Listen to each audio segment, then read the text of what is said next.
Let's talk about the OG, Qualis Roofing. Love me some Qualis Roofing. They're the foundation.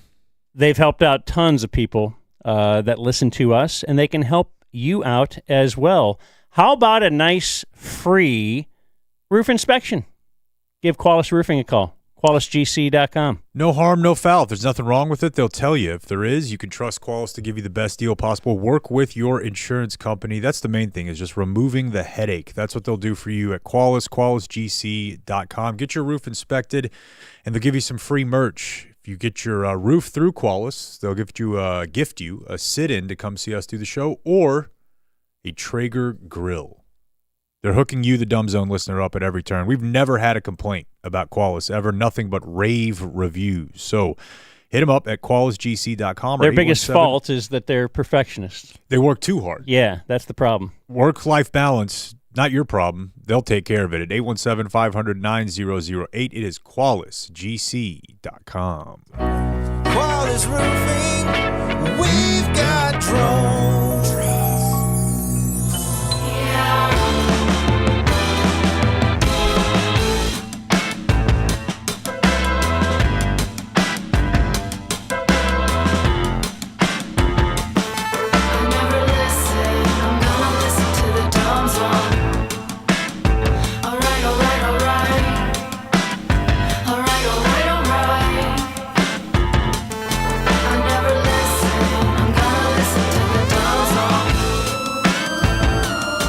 Hello, friends. Happy Monday.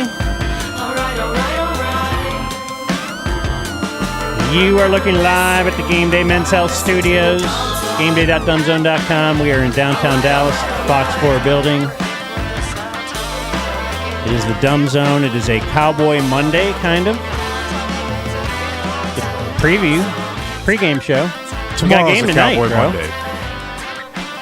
I know, it feels weird. We got a battle tonight. Feels weird not to have a stream. We're going out to the desert. We're going to head out to the desert. Yep. Take on the Las Vegas Raiders. I saw last night the local news sports reporters were doing their stand-ups in casinos. Really yeah. give you a feel for the vibe. Carpet, cigarettes. No clocks. No clocks. Oxygen. No windows. Yeah. Yeah. Oxygen, the natural and supplemental kind, of course. And our Blake. And Blake, he's there. We should have seen if he wanted to jump in sometime today. I don't know what he's doing, but he's there. He's there. He's there with Steve Berline. By way of Provo, Utah, as I was watching or checking in on that BYU score and thinking, wow, Blake's there. It's good that his triple play hit because no one else can hit him. Downtime. I think the Soroys are really close to us now if we're looking at the picks. Yeah. They might be a couple games back. The Chiefs game, devastating for all of us. Yeah. Devastating. And for the Chiefs, my close person, my AFC team. It sucks. But, it's actually just a Dan Stradamus thing. They went 11-0 in one-score games last year. And now they're 0-5 in one-score games. So they got a lot of other little things you could say, but sometimes it's the way football go. Maybe they just don't want it as much. I think probably it's the Taylor Swift not obviously, wanting it as much. They've been no good ever since they started showing all her. the money. Their players are running people off the road in the summer. It's the engagement. The thing that's changed is the engagement. That really did His take focus, it to another level. Yeah, he's just worried about the wedding. Yeah. Have they announced a date? I don't know. Why are you trying to clear your calendar? I would like to get up early like I did when Princess Di got married. I don't know. But why would they get married on London time? Yeah. That's not just a customary famous Oh, wedding it isn't? thing. I thought you had to get married like at 4 in the morning. GMT. I'm confused. That's how weddings work. Dude, I did have a buddy one time that tried to pull that trash. Sorry, pal, if you're listening. But it was a second wedding. And like overseas? No, Sunrise in the States. My God. Yeah, in Texas. It was like, and it was not in Texas where it was 4 hours away. It's our most of us wedding. live We up can here. do, And it's her day. You have to adhere to. And I think it was religious related. Like they wanted to have a Sunrise Church Sunday wedding. Like as the sun is coming up, church is happening. It's outside, and here's That is when you normally go to church. That's the fine point. maybe like in the Bible is what they're reaching for. I don't know. But you have to. No, that I means mean- you get up at 4 to start getting ready. Getting wasted. You do go to church in the morning. It's a religious ceremony, a wedding. Yeah, It's a little weird we do them at night, I guess, from that angle. yeah, you're right. And I think that's what they were going for. Like it was wear all white. And you missed that. I mean, wide left. TC's obviously in for Blake today, Hello. as he usually will be. We'll be in for Blake on the game streams. You guys don't do the thing where you say your names now? Oh, I don't know. Sure, go ahead. You want to? I like it. But I'm Dan McDowell. I'm Jay Kemp. I'm TC Fleming. And we have Foodie CK back there as well. Bringing you the live video on YouTube, if that's the way you want to consume the show. It is TC's fault if your audio is not quite up to par, if you're listening to this later. And let's see, on the program today, we will talk to Ben Baby. He's an ESPN guy. He covers the Bengals, and he can tell us all about the Cowboys' newest linebacker. And about Spitgate 2.0. What's that mean? You haven't There's some seen? spitting. Who spit? What did I miss? Jamar Chase spit on Jalen Ramsey yesterday and Oh, my. got punched. And then Ramsey was the one that got ejected. And yeah, no, I didn't bring it up when we were talking this morning because I had just seen it. But yeah, he's got weird Flacco mid-season vibes he could talk to us about. But yeah, he does. And here's the thing, Dan. They asked Jamar Chase about this, and he's very unequivocally, he's like, no, in no way did I open my mouth to that man. I didn't spit on that man. No way. There's like 20 high-definition angles of him spitting right into Jalen Ramsey's face. Well, Both spitting involve Ramsey's this year. I didn't put my feet on that couch. That would make no sense. I got more That's all it sense was. than that. Yeah, I tore up his couch. we want to promote. So this week, we are not just in the studio or in the den. We are at Kane Roso Thursday. This is a Thanksgiving pregame show. That's right. We want to get you ready for Thanksgiving 1 week prior to Thanksgiving. Do you know the holidays are fast approaching? Yeah, for sure. We're trying to give an advance notice here on the holidays, on Thanksgiving. In advance notice, I imagine the natives would have appreciated. So like your mom won't In let their you have time of pizza on Thanksgiving. We're going to give you pizza the week prior. So we're in Arlington. You picked this one, right? Because we have a deal going on with Kane Roso. We're going to do shows at their different locations, and you said, you know what? I want to be like Jerry Jones. Jerry Jones, another formidable pizza preneur. Charles Entertainment Cheese just opened up a new theme park in Arlington. It's the place where things happen. Yeah. And so we want to have people out for lunch, and we'll offer half off for your lunch. Are How we about doing deal? that? Yeah. We talked about this last night. I don't know. I put if it in the email for the details for the graphic and the flyer. So the Dumb Zone, you just show up. We say are you're a going to Dumb pay. Zone listener. So this isn't like, and I want to make this clear. This isn't like Kane Roso said to us, hey, you know what? No. We're going to offer 50% off. This was a Jake idea. He said, I care about the people so much now. Like Jake's changed Why so did much. I have to sound like such a British cigarette whenever I... Because when you call me, you always have quiver voice. And you're just like, you know what? The support means so much to me that I just need people to like me, and I've always been able to buy friends. Can I do it now? you're like, what if we just paid for half of everyone's meal? And I said, that's a bonkers idea. Are you sure? And I'm like, Dan, it doesn't even make sense on paper. I've run the numbers. It's a bad idea. I say we do it. Eyeballs popped out of my skull for a moment, but And I heard then you- I heard you- quickly came back. It was like a rubber bandy type Why thing. did you go auga? Yeah, and my head spun, and I wasn't really sure if you were serious, and I thought, you know what? This is one of those, this guy's baked. I'll talk to him tomorrow. But no, apparently 50% off your meal. So if you show up at Kane Roso this Thursday between 11:30 and 2:30 and order a meal, the Dumb Zone will pay for half of your meal. You just go to pizzacodes.com. You found a 50% off Kane Roso that you get in. You know right now that It's actually for Rangers if they score 5, but it's active right now. You know that made me a valuable roommate once upon a time. We saved millions of dollars. I used to, you can confirm, I used to text you on the weekend. Like, Oh, yeah. hey, what's the current code? Dude, I was like, I had like You were the guy. What's the green visor hat? Like the just sorting through codes. How many did the Galaxy score? How many did the Stanford women's team? They got a code for Domino's. You can figure it out. But for this one, all you need to do is show up and say you're a Dumb Zone listener. You don't really even have to be, but you're gonna be there. Yeah, tell one of your enemies or something to show up. Or Bring your office.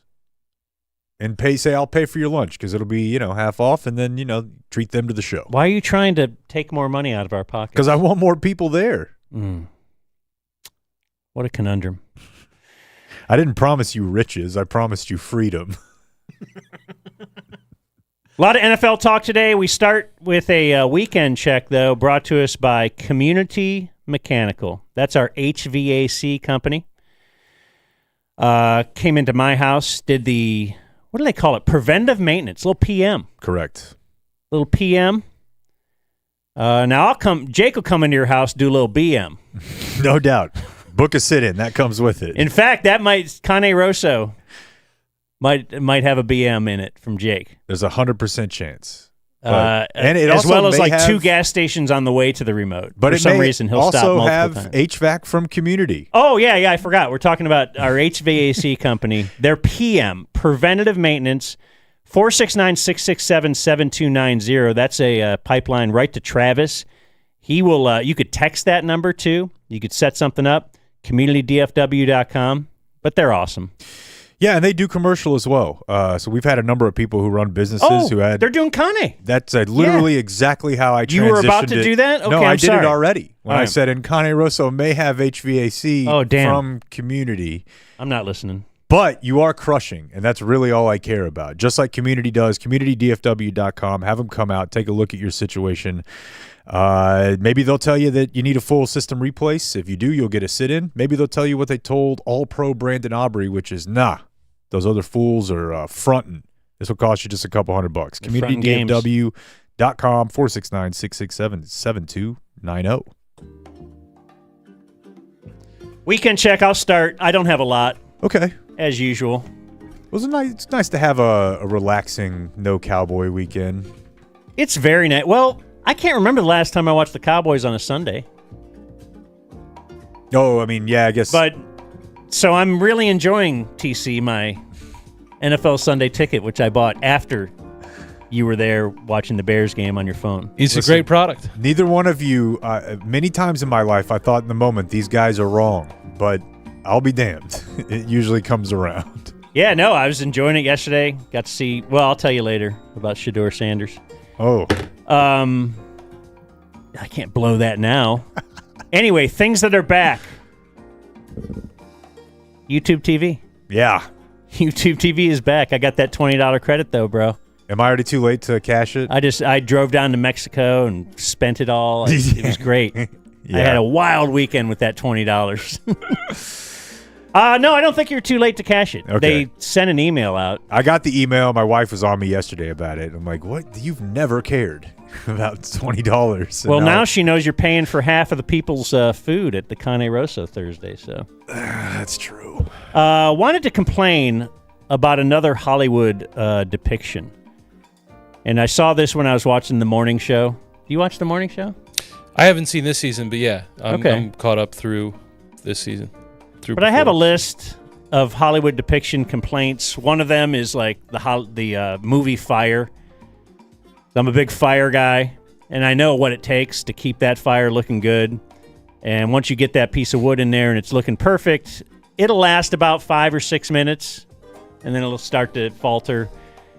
But a movie, it's just roaring the whole time. Of course, anything with fire seems to be bad in a movie or a TV show. Like when they could light a torch on Lost or something, he's just like Sawyer just takes his shirt off, rubs it around stick, and all of a sudden they got this perfect torch walking around for hours. No idea. Try to make a torch at home. That's why Castaway is your favorite movie? It's the only realistic movie? Right. There you go. Don't you like Castaway? No. Damn. Thing sucks. Do you like Forrest Gump? Better than Castaway by a lot. Oh my God. This is ridiculous. Anyway, it's the Hollywood depiction of drug use. Yeah. Yeah, the same thing with alcohol, but yeah, go ahead. But this particular one had Billy Crudup. He is, well, you know who he is if you watch the morning show. Mm-hmm. And he's doing coke with the head of the network. And so they start doing coke, and now we get into a cocaine montage. Yeah. And which will include just drinking straight out of like a whiskey bottle. But then also is, now this is the head of the network is a lady. Because it's all woke, you know, the morning show. Of course, yeah. Well, and she's it reflects up society. On top of the table, like dancing, and, and then he's like, whoa, and they're just screaming, and Frank the Tank in it, and it's like, I don't know. Like, what's the situation? I think you're kind of fired up if you're doing coke. Where are they? Just in a room. Then there's no way. They're just in a single room. There's no one else around. There's not like, people imploring them, or you're not going nuts at the club. I get that, but they are just the two of them, solitary in a room. But she's dancing on the table. Then they're dancing. You know, he's twirling her around because they're dancing because they're on coke. We do stuff and I'm just watching it, like getting upset. When the average cocaine user in America, the next scene is them just operating on your heart. Trust me. Been to a lot of therapy, and it's mostly just people getting to the next stage. But it's kind of like the fire thing or the gun thing. They don't have time to show like normal situations. Every time they have to show it, they have to make sure you know and just go. It's the same thing with alcohol. Hell, I was even disappointed watching The Studio, which I loved, but their mushroom episode, I know these are people who have taken mushrooms. Their mushroom episode was insane. Like it was just, first of all, there's no way you would make the mistake they made on like how much you took. Right. And then they wouldn't have just laid the cookies out and assumed. Yeah, and then from there, everybody's just acting, I don't know. But it's kind of, with alcohol, I think the one you've always brought up is just to have a cup of coffee. Oh, and now you're sober. Maybe two. But it's like that. And of course, that's from, who's your guy behind you? With what's his name? Goldblum? Yeah, Goldblum. In Jurassic, or in Independence Day. It's his dad. His dad, yeah. Judd Hirsch, who just has a bottle of whiskey the whole time, but all of a sudden never sobers falls up asleep. And then creates the program that can save the world. Mm-hmm. Yeah, but like if you see movies or whatever where they depict real drug usage, it's cool because you're like, yeah, that's pretty much what it. That guy's just getting through the day. But I think it's what gives drugs a bad name, is because of the Hollywood depiction. It started with reefer madness, of course. But it's, oh my gosh, this is what drugs do to people. And like you said, especially for Seth Rogen, if you're someone who has done it, then you should be able to more accurately depict it. But I suppose it's just like if you watch a sports movie, you will pick that apart like, oh, that's stupid. Or a show about race. You always said that about Frasier. You always were really. Yeah, but now it's in our wheelhouse of drugs. Christmas lights are up. Turned them on yesterday to look at them. Congratulations. And turned them off. And they will not be on again until the day after Thanksgiving. Wow, Blake is in your head. Yeah, why? I have the rule. I don't want to say anything rude, but it's set. You're looking over here to where this normally is and being like, there's the answers. What do you mean? There's a code of people who don't like the encroachment of Christmas. I mean, to the logical end, why didn't he do it in September? That's do what it whenever you feel right. Why on earth would you care what other people in your life think about when you put up your Christmas lights? Because I'm the one, like he said, I'm judging others for doing it, so I'm going to put it up because it was warm, and I look at the forecast, and it looks like we're in the 50s for the next couple weeks. And I'm going to be busy. We got a lot to do. We're going to Aggieland. We're going, we're going to Austin. It'll be Aggieland that day. Anyway, I thought I was getting ahead of things, and I just wanted to let everybody know. I pack a week before I leave. So respect. I am But if you've prepared. already got them up, why you turn them on? Because it hypothetically, says Merry Blake might Christmas, drive by. and it feels weird November to have that. What would you do It's if- just on the big wall. If TC walked in today and was like, "Hey, Merry Christmas, man." Right. Do you want me wishing you Merry Christmas? If you Should feel we like get past yeah. Thanksgiving first? You can if you want to. There are no rules. As he said, why not September? If you felt like doing it then, you should do it then. Okay, well, I don't. Yeah. And I feel like doing what I'm doing, and now you're criticizing me for that, and you're not letting me live my best life. Damn. It's normally Let it whenever be it free. gets brought up, it's well, Blake says. Well, It's not because of Blake. I agree with Blake on this one. You should not have Christmas decorations before Halloween, yet I saw that in Home Depot. I have a friend who lives nearby, Dr. Chuck, that has the permanently installed lights, and he'll flip them on, I think, in the October 1st. But he can change the color of the lights. So whenever I first criticized them for October 1st lights, he goes, "Those aren't Christmas lights. They're brown. They're fall lights." Okay. I don't think that... Can you have a brown light? I don't know that I've ever seen it. Yeah. I'm sure it exists. Orange. I would think you'd get like a brown and orange combo. Yeah. A brown if light. my kid found out that They're not existed, the red and green. like, okay, I know this is stupid, but okay, just we accept that there are, okay, for this month we put lights on our house. Okay, for this month some people put inflatables in their house. It's not out of the realm of possibility that you just had lights on your house 12 months out of the year and you just did different shit with Red, it. white, and blue in Yeah, July? it's July. You got your Independence lights up? Do you have your green light? Can St. you see Patrick's Day ahead? lights? That's a possibility for the future, right? That's what I'm saying. That's way we're Chuck's leading. life. You got your Cinco de Mayo lights, your little red, Yeah. green, and white for the month of May. I I don't know. kind of like Pink that. in February. If you could put them up and then, yes, just use your computer to change what we're doing here. There you go. Here's An red, app. white, and blue. Your kids can mess around with it. This is a business idea. Sharks. You're behind the market, I'm telling you. All right. But the app, though. Clayton, you got a report? I do. I have a great recommendation for the folks out there.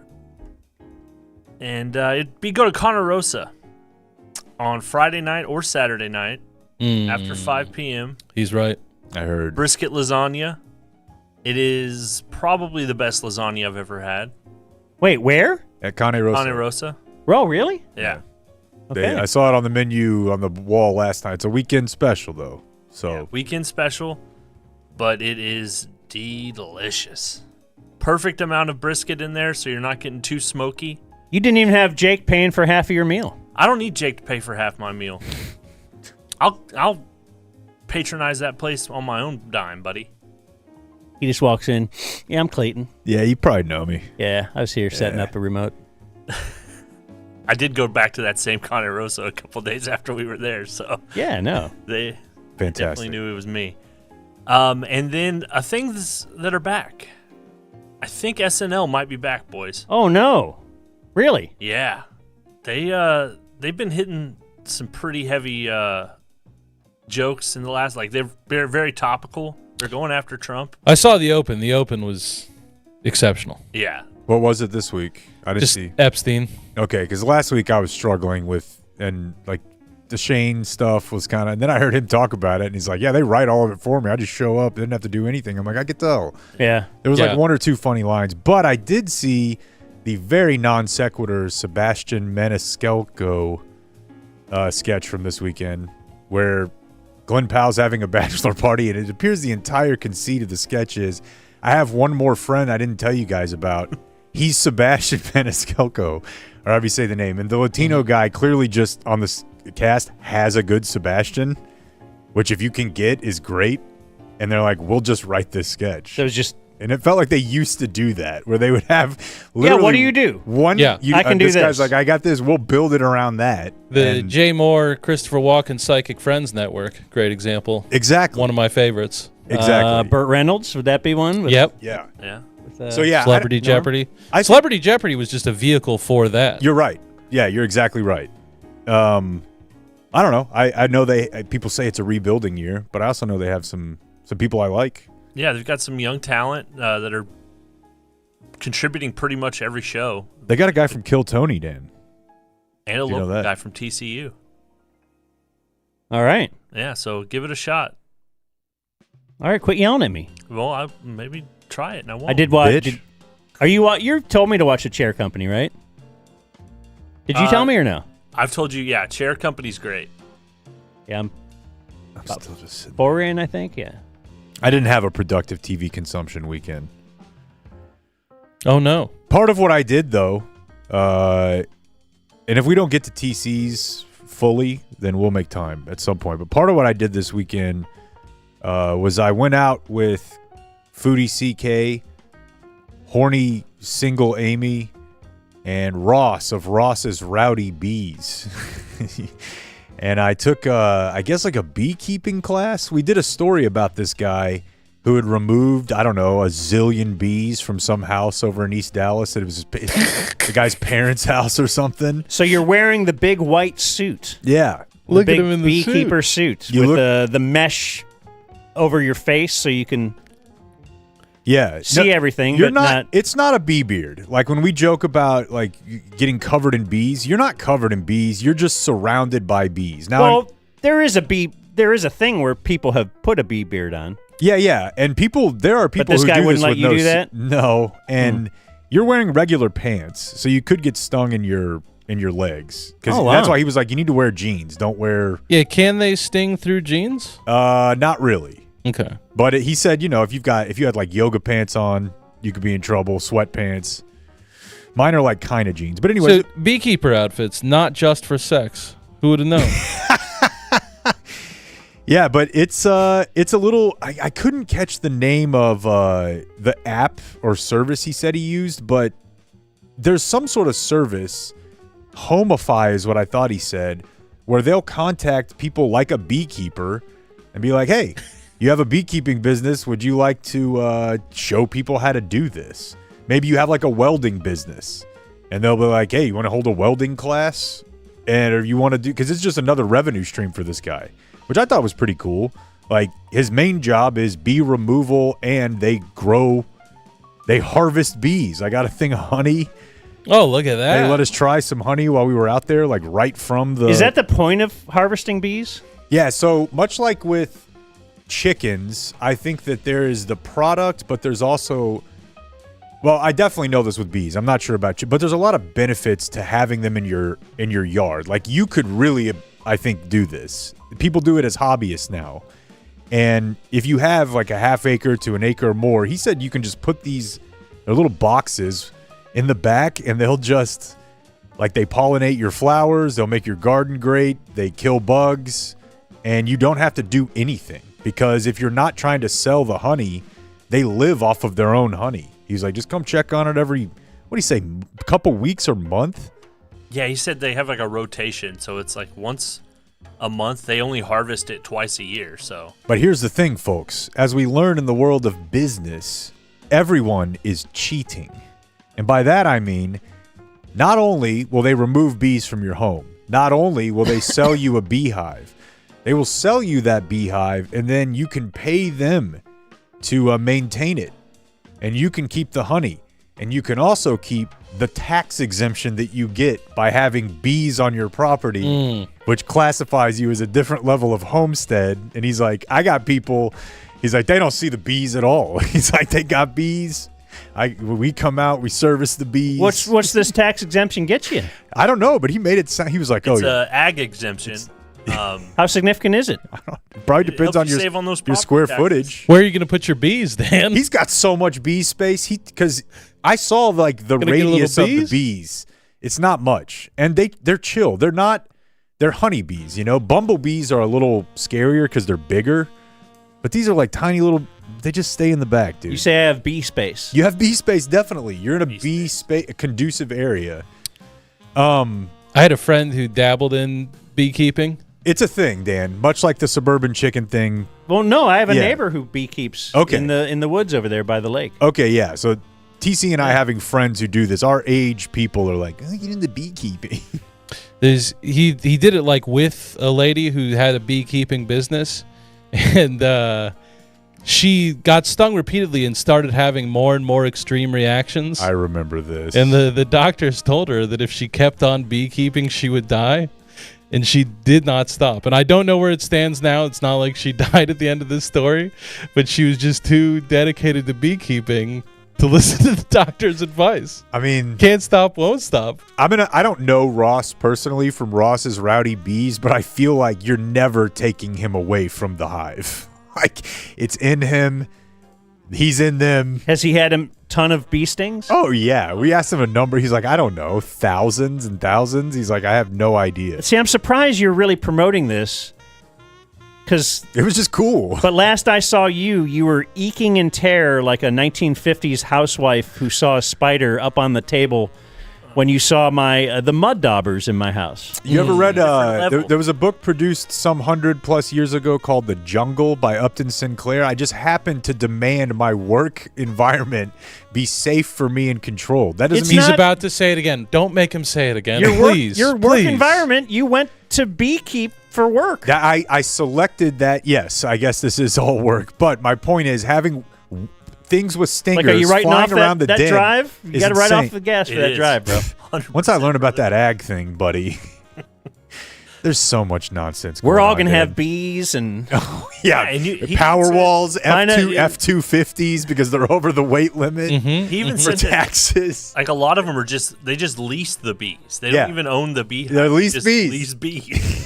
They just they're basically like homeschool or it'll be like foreign exchange fairlease.org. feds. Like you, will we be doing spots for leasing bees? Is a Cut lot out better than the buying. goddamn bee middleman and go right Yeah. to Fairbees. Isn't at that- fairbees.org. It's a form of slavery, though, isn't it?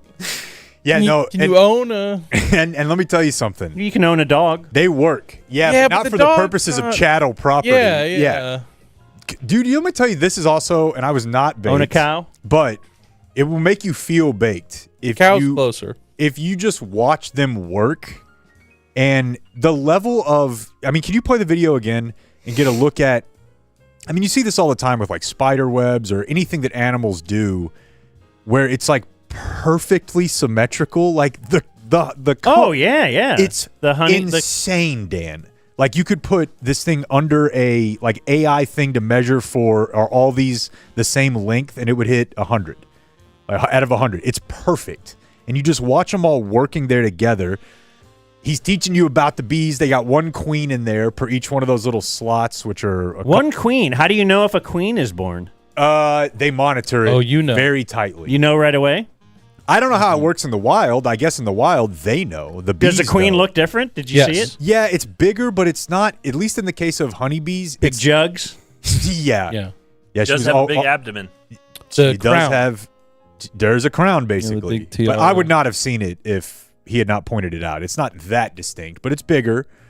And then he just goes on to explain. I mean, if you think we're getting it bad, the male, especially the cis white male. Oh sure. You know who has it bad is a male bee.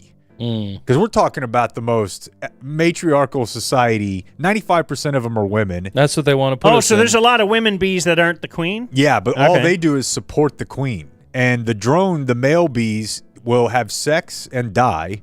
And if they can't have sex, then or if they don't need them, then the females just kill them. They're just fodder. That's what they're trying to do to us. I know. The queen thing is interesting because, if it dies, it's kind of like when you kick over an anthill and you're like, damn, they probably worked pretty hard on that. Like if the queen dies, they're way screwed and behind the curve. They got in this case, they get another one. They'll put another one in there. But in the wild, They have to go search for a queen. or wait for another one to be born. And they said that a bunch of them will be born at once. And they have like a little period where they select which one. I don't know how. The but lady bees have a little period. there's a duration of time where it's like this is it's like rush for sororities where they're Like a gonna kind of a. pick a queen and the other ones they kill. They kill the other ladies the ones that, are don't make bum it. queens. Yeah. Yeah. Damn. Yeah. So I don't know that we want to totally mirror bee society. the I dudes think- are getting laid in fact, a I don't- lot. Yeah, but then and there we could seems to die be right away. Very little response. Yeah, but at that And point, How the much thing- getting laid would you trade for dying immediately? you don't have to take care of the kids if you don't want. Like the queen bee won't mate with anyone in her own colony. So she leaves, That's the other thing. flies up in the air, mates with as many That drones sounds- as she can. She put it right in the male drone's faces from her own thing. Dude, you know what that is? That's the hot girl in high another school. school. The hot Or, girl yeah. in high school, she's not dating anyone in our school. Yeah. Right. She's going to find a guy who plays freshman basketball at the community college. Yeah, another Yep. school Yep. or a college guy. This bee's from Frisco. Like, I just thought that wasn't fair. Not It's that I was exactly going to what's get the hot happening. girl at high school. But someone. Right, I just wanted one of my guys to get Because it. then whoever he was dating, now she's free. Right, There's a chain here. Yeah. And at the bottom of the chain is someone you might date. Yeah. right. She drives right over to the other school dressed all slutty and just gets it knocked out. And But- comes home. Terrible. Yeah.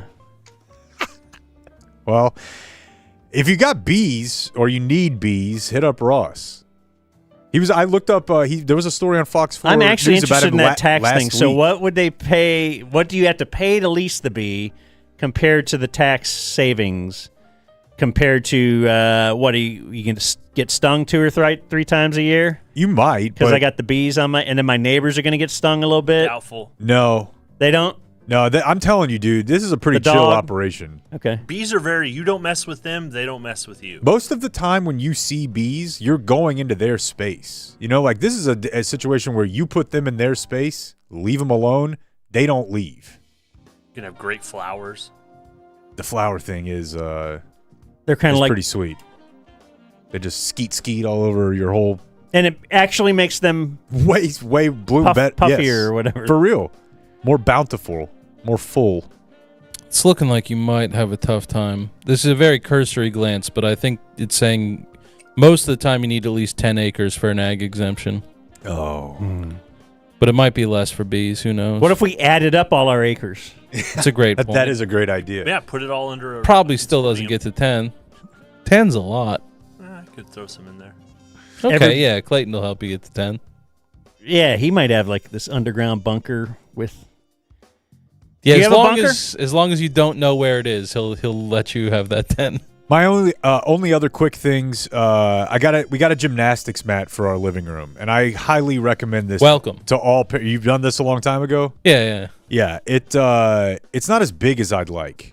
I do wish it were bigger. So I'm thinking about getting a second one, maybe somehow tying them together. But especially if you don't have carpet, but even if you have carpet, if you got a little boy, and in his case, it sounds like his little girl was into it, you need to just buy one online.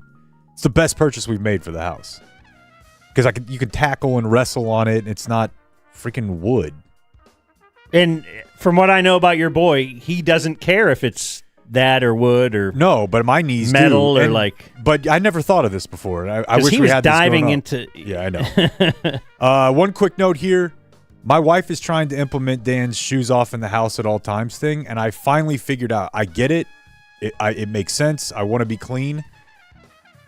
There's a feeling of I'm done when I take my shoes off that I don't like. Finally, this weekend, I realized she Like, was like, here "Why I the am, fuck I'm are at your home." shoes on? You've been," and I'm like, "You know what? It's because I thought about taking them off like 20 minutes ago, but I have stuff to do." It feels like shoes off means like belt off. I'm just always so confused why people want to wear shoes inside the house.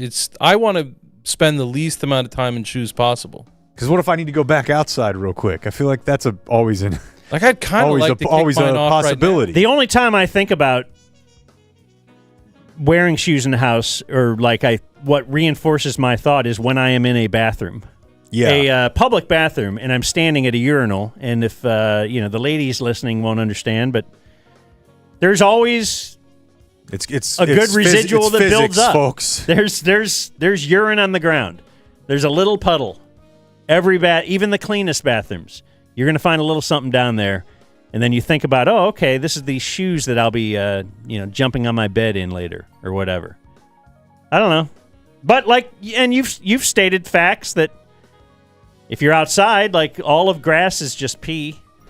It's just dogs and animals, but here I am out there. Of course, I'm not, wearing my shoes in the house then after being outside. Yeah. But I will walk out in the grass barefoot so I can do a little grounding. Yeah. Yeah, it's important. You're making some dent in it by doing it the way you do, but it occurred to me, I just have, and I'm like Gribble at home, dude.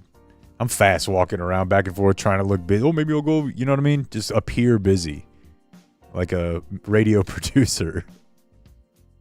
What if you just started going barefoot outside? Would you feel like then I can just get things done all the time because I'm now always barefoot? We had a lady in our neighborhood growing up. I later found out she was a big alcoholic. But she was always walking the neighborhood with her big cup, probably like a Dickey's barbecue cup with split lip filled with Franzia, something like that. She never wore shoes. And she would walk up and down the street and like through people's yards. If you do it, your feet will become strong. Like hers. But you'll be an alcoholic, you said, right? I'm Probably putting all these things together. Okay, let's do this. From the wonderful world of sports, radio Sports Today as a sponsor. It is... Oh, yeah, I like that. Oh, it is Flooring Direct. New floors, man. Flooring Direct DFW, Flooring Direct, DFW.com/DZ. I'm not sure if they're still rocking with the Thanksgiving thing. I'd guess they would have let us know if not. If you are trying to get in-stock carpet installed before Thanksgiving, test Dan at Flooring Direct. If they can't get it in, they'll pay you $500. Yeah. Several other deals for you as well, Dan. They come right to your house. That's the big deal. They will come to your house, a free consultation on your house. So just have them come out, look at your floors, tell you what you might expect. They will meet or beat any competitor's offer. They are local. They have a showroom here, but you don't have to ever go to it. You can if you want, if you just like driving around, but you don't have to drive around place to place. They will come to you. It's awesome. 36 months, 0% financing. You can have new floors in your home, Dan, with nothing down. Not $1 down. Zero for 36 months, nothing. That's what down. nothing means. Flooring Direct DFW. Like, what does he mean? .com/DZ. Have them come out, take a look at those floors. They'll keep your house looking nice with new floors. Sing it, Ben. Our pros are the nicest. We've got the best prices at Flooring Direct. Time to go around the NFL. We welcome Ben Baby to the program. Oh, look at that. Fellas? The official backdrop. Live from Cincinnati. Were you in Pittsburgh yesterday? I was indeed, yes. Actually, I pulled off a great heist, made it an hour early just so I could be on with you guys. TC, I haven't seen you in such a long time. It is great to see you, my friend. Hey, Ben. Great to see you. Is Texas high school football days, or what are we talking about here? I think you had... I think TC had me and like Mike Roach on a pod like 8 years ago. Did that. Yeah. We did do that. Yeah. Both of y'all did. And we've seen each other at various sporting events at times. Yes. But I've been out of DFW a minute though, so still let the record state that I've done more drive time now considerably in DFW than I have done in Cincy. So always a pleasure, guys. Yeah, Ben has thoughts on the Cincinnati sports radio scene. I was never into that. I used to listen to WLW back in the day, and that's where Chris Collinsworth was on. Is he still on there or no? No, it's Lance McAllister does WLW. I really enjoy going on there. I actually do them a good amount. Definitely, it's crazy the kind of history. Bob Trumpy, I believe, tracks. Is that right? Trumpy is at WLW. So Mike Petralia, also on the beat, just walked in the press conference room. A crazy story. Bob died recently. Was a Bengals tight end. We put it in the story. One of the biggest things he did as a broadcaster, worked at Super Bowls, Olympics, Ryder Cups. One woman in the 80s called in and said that she was going to commit suicide. And so Trumpy kept her on the phone for multiple hours. People started calling in. They got rid of breaks. And eventually they were able to get the woman to give her location. And so live on air. And then they were able to go, and the police were able to go and get her. And so that remains one of the heroic feats on his Wikipedia page. I'm like, listen, as much as what he did on the field, I feel like we got to include that in his legacy. That is crazy. Yes. I'd love to hear that audio if it's out there sometime. How much of it? Well, I'd like to skim it. Yes. A little perusal. Hand it to an intern to cut up the highlights for me. I don't know. It's an interesting radio story. And we are you okay? No. We wanted to reach out to have you on just a few weeks ago when the Cowboys acquired Logan Wilson, but then there's just so much more that has been happening here with the Bengals. Where are we on the Spitgate 2.0? Has anybody talked yet? No, I think what time is it there? 1:14 Eastern. So the locker room will open in about 46 minutes. And then we will see if Jamar Chase has anything to say about what happened. As you saw, I asked him point blank. I said, listen, man, Jalen said you spit on him. And he said, I never opened my mouth towards that man, and I did not spit on him. And I think now we can see there's contrary video evidence. So what's crazy is that Jamar has made a very concerted effort. They voted him a captain this year to basically not do things he's done before. He got into like a spat with Minka Fitzpatrick like 3 years ago and flipped him the double birds through his mouthpiece. And with Jalen, it kind of escalated yesterday to that. I mean, you could tell like Jalen, they could not get him off the field. Like he kept going after him. They had already been tossed. He was still trying to go back at Jamar. I'm like, something didn't seem right there. So yeah, definitely. We'll see what happens here, but very honestly surreal because you'd seen Jamar really grow in that way for this team. And then now for that to happen, honestly, one of the worst things you could have, not just for he might miss a game against the Patriots, but for what you're trying to build moving forward. I love that's a common bit across sports, though, is the wild guy. Let's vote him as a captain. We'll name him as a captain and kind of like let him know that now we're putting more trust in him and this and that. And, you know. And sometimes it works, sometimes it doesn't. Like you think they would have made Micah a captain Weren't this they year? Trying to do that? Yeah. I mean, didn't they do that with CD Lamb?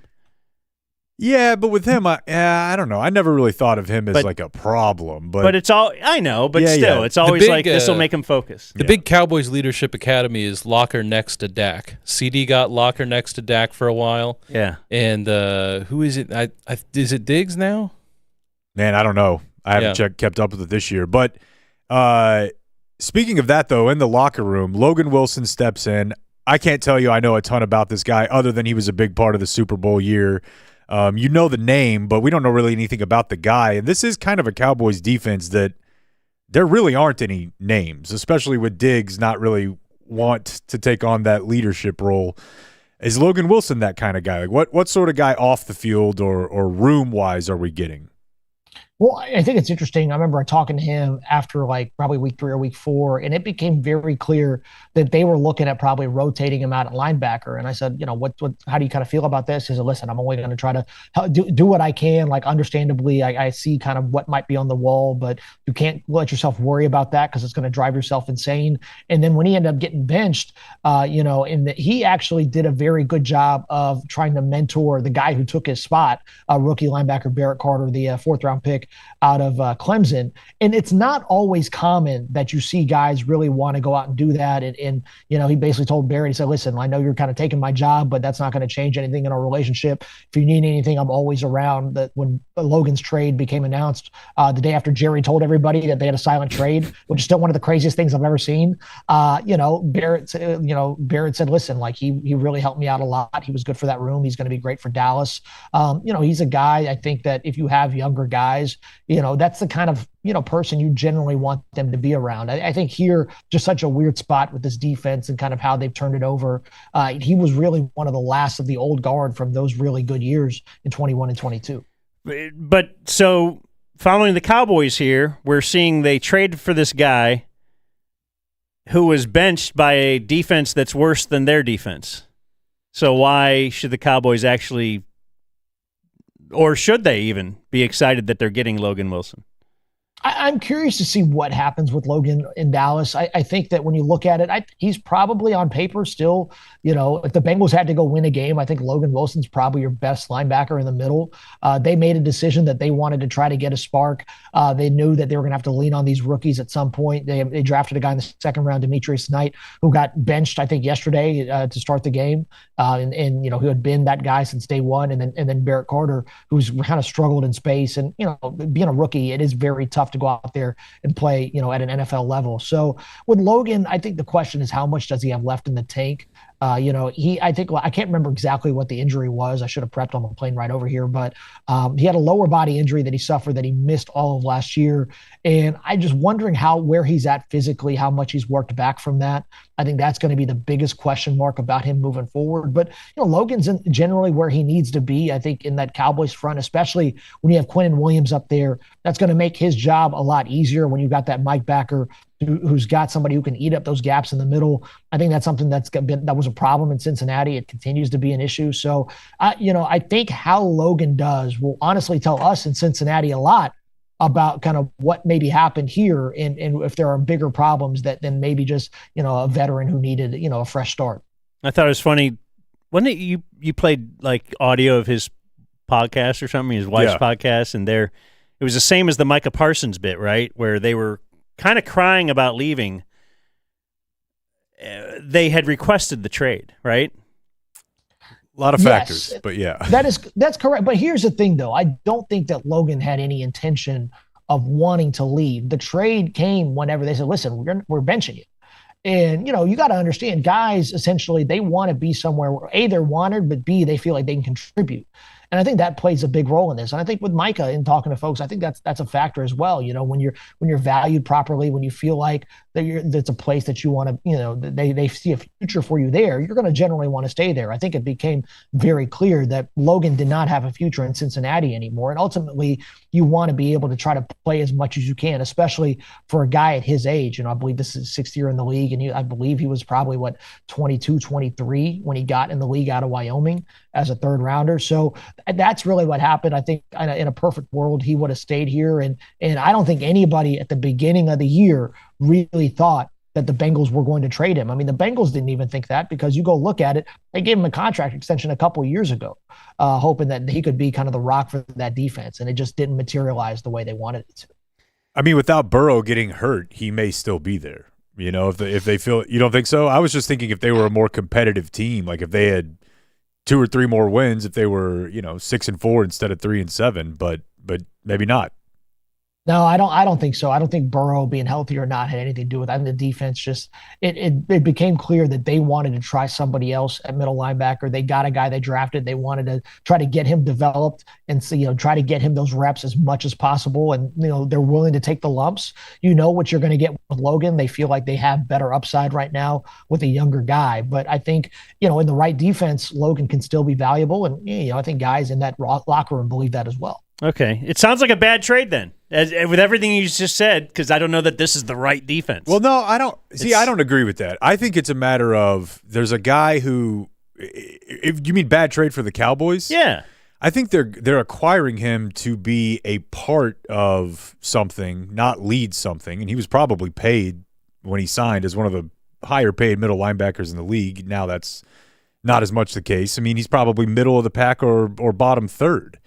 And so you bring him in, and you just hope that he's not as bad as Sanborn and Kenneth Murray. And the cost is pretty low to take a flyer on being better than Sanborn and Kenneth Murray. And it times out well with Overshown coming back, and you're hoping, I think, that he can be a guy for Marist, for Overshown, for these younger linebackers. But dude, I can't call it a bad trade if it means less 57 and 59 out there, because that's been a tough watch this year for us on this end. Those guys have not performed. Yeah, ideally, I think you just want a backer to be in the right gap. I think that somebody once told me, an NFL coach once said, it's much like trying to find going to the restroom as a man. If you see an opening, just hit the opening, hit the gap where you can, and get in where you fit in.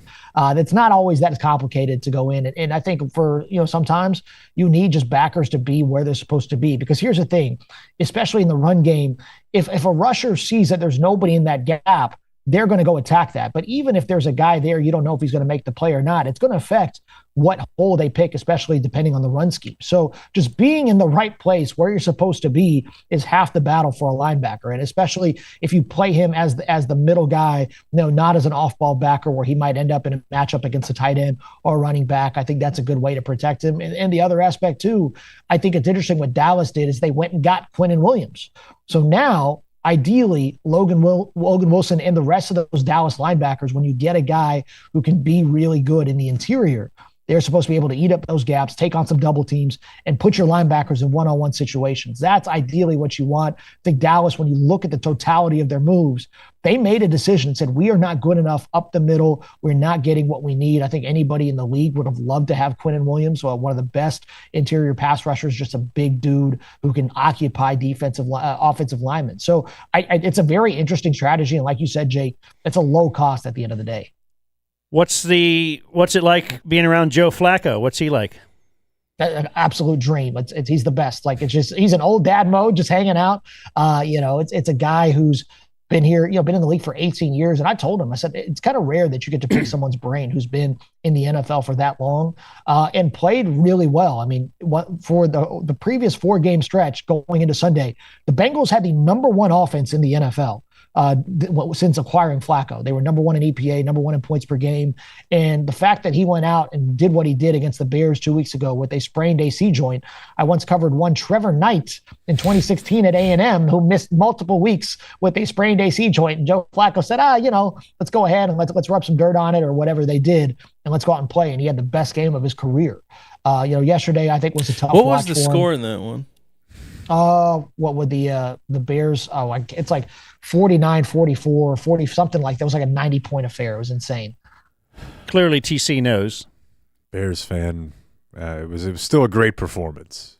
Is TC a Bears fan? I don't think I knew this. Yeah. I should have done Yeah, this. I was born in the Chicago area. There you go. I know Notre Dame is been playing. They're having an okay year. Okay. We're hoping for big things. Yeah, the whole Joe Flacco thing is crazy to me. Just because when he was winning a Super Bowl, I didn't think he was that good. Like, he had that really good stretch during the playoffs. But otherwise, and then he got the big contract. He was never, he was a bit Eli to me. He was just, they had to have a great defense. He was a guy. He was the bus driver. And since Baltimore, he's gotten better. Like with the Browns a couple years ago, it was awesome. And yeah, I still think that if he was there this year, he'd still probably be their best quarterback on the roster. And my God. Decided to trade him. Really? You think? Well, the funny thing is, I think a lot you've of been these watching guys, Dylan Gabriel and Shador Sanders, yeah. Correct. But, whether it's him, like Andy Dalton, some of these other quarterbacks that are backups, they're probably pound for pound better than being the 33 to 40 quarterbacks. But the issue is when you get to that age, what's the rate of return on playing a veteran? If you can draft a young guy, you play him and see what you can get. Otherwise, you have a bridge quarterback as a veteran. But I think it's going to be interesting to see what happens with Flacco, because if he can still feel like he can play at 41, does he want to go try to start somewhere instead of being a backup? And Flacco's been pretty open about how tough it is to not be a starter. I mean, he's just been wired that way his whole life. So, is there a team that's going to need a bridge quarterback next year, especially when you look at this 26 draft class that a lot of people hoped was going to have some transformational quarterback? I mean, who's the best guy now? Mendoza out of Indiana. You got to get Dante Moore out of Oregon. There's going to be so many unproven quarterbacks. Joe Flacco is going to have might have some really good job security as a potential starter next year. All right, Ben. Well, thanks for joining us today, and we look forward to I would imagine, pretty viral clip of you guys asking. I'm sure by this afternoon we'll have seen the clip of Jamar Chase trying to explain this. Yes, yeah. Hopefully in the next 40 minutes or so, we'll see how this goes. But hey, always a pleasure, always a blast. Good seeing y'all. Appreciate you, bud. There he goes. Texas high school football mafia's Ben Baby. And Dan, were you going to say that conversation reminded you about the just power of leasing over buying a vehicle? And just the power of fairness. Fairlease.org. Fairlease.org. What you have when you put those two concepts together. So lease instead of buying. Buying, a lot of times you're overpaying. Fair Lease, they are affiliated with the Credit Union of Texas. A quick Google search actually informed me that means you're going to get a better rate with that community bank. There's no middleman. There's also no dealership, so don't waste your time. So we're talking cars, right? Not bees? This specific vertical of the company works with cars, but It could be your personal car or your company's cars. So if by bees you mean business, brother. There you go. Fairlease.org for your commercial fleet, for home. or for your personal vehicle. They'll deliver the car right to you. This can all be done right on your phone. It is as seamless and simple as possible. Go to fairlease.org, click request a quote, tell them that the Dumb Zone sent you when they ask how did you hear about us, and start the process there. If you're looking to get out of a bad lease, you're looking to replace your car, you owe it to yourself to at least try to give Fair Lease a chance to earn your business. Fairlease.org. Now more So you're than saying ever. we can play now this more than ever. We can play this before Thanksgiving. Feliz Navidad. Feliz Navidad. Now, how do we not get in trouble for this with YouTube? We maybe do. Feliz Navidad. I love we maybe do. Yeah, I don't know. Every time I ask, no, we can't do that. He's right. I did ask to play. Well, listen, as we get into NFL talk, I saw two different celebrations yesterday. First of all, Jameson Williams got flagged last night for a celebration in the Lions-Eagles game where he ran up and jumped onto the goalpost, right? The base of the goalpost, like hug style. Leg wrap, arm wrap. Why? Why would you get... Well, then he kind of left his legs wrapped around but fell back, like to where his legs are wrapped, and then his body fell back. I'm not saying that it looked like a stripper move, like on a pole, but that's the only thing I could think of that they would have objected to. They said it was sexual in nature? He just got fined. Could just be that. That's certainly the only time I've ever heard of someone doing that. And if you're in new territory, that's going to make the rule keepers uncomfortable. Yeah.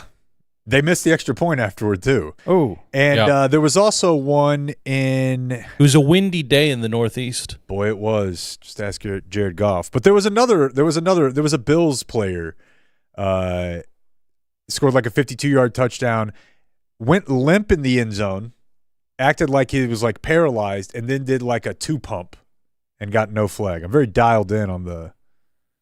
You're watching all the celebrations now just to see. Yeah. Bad weekend for officiating. Boy, that Bills game, I was rooting hard for old Baker. They had a shot, dude. There was a face mask at the end of that game that blew it. Oh, yeah. But, that's here's what I would say about my general thoughts on the NFL this weekend. Just a lot of evenly matched teams duking it out for fun football. Oh, yeah, it was great. Whoa, sorry. It was great. I don't know if the Bucs are that much better than the Bills or the Eagles are that much better than the Lions or Rams that much better than the Seahawks, but it was just those are the teams I want to see play. I hate the transitive thing that I can't figure, like the Bills lose to Atlanta and Atlanta loses to Carolina like by 30, and then all of a sudden, here we go. The frickin' the Chiefs game was nuts, I thought. Yeah. But Josh Allen, 3 passing touchdowns and 3 rushing touchdowns. Late in that game, I'm trying to remember the exact amount of time. Was it 4 minutes or so that the Tampa Bay decided to punt? Just the way the Bills were going, I thought that was idiotic. Just sometimes you do, I guess, have a feel of the game.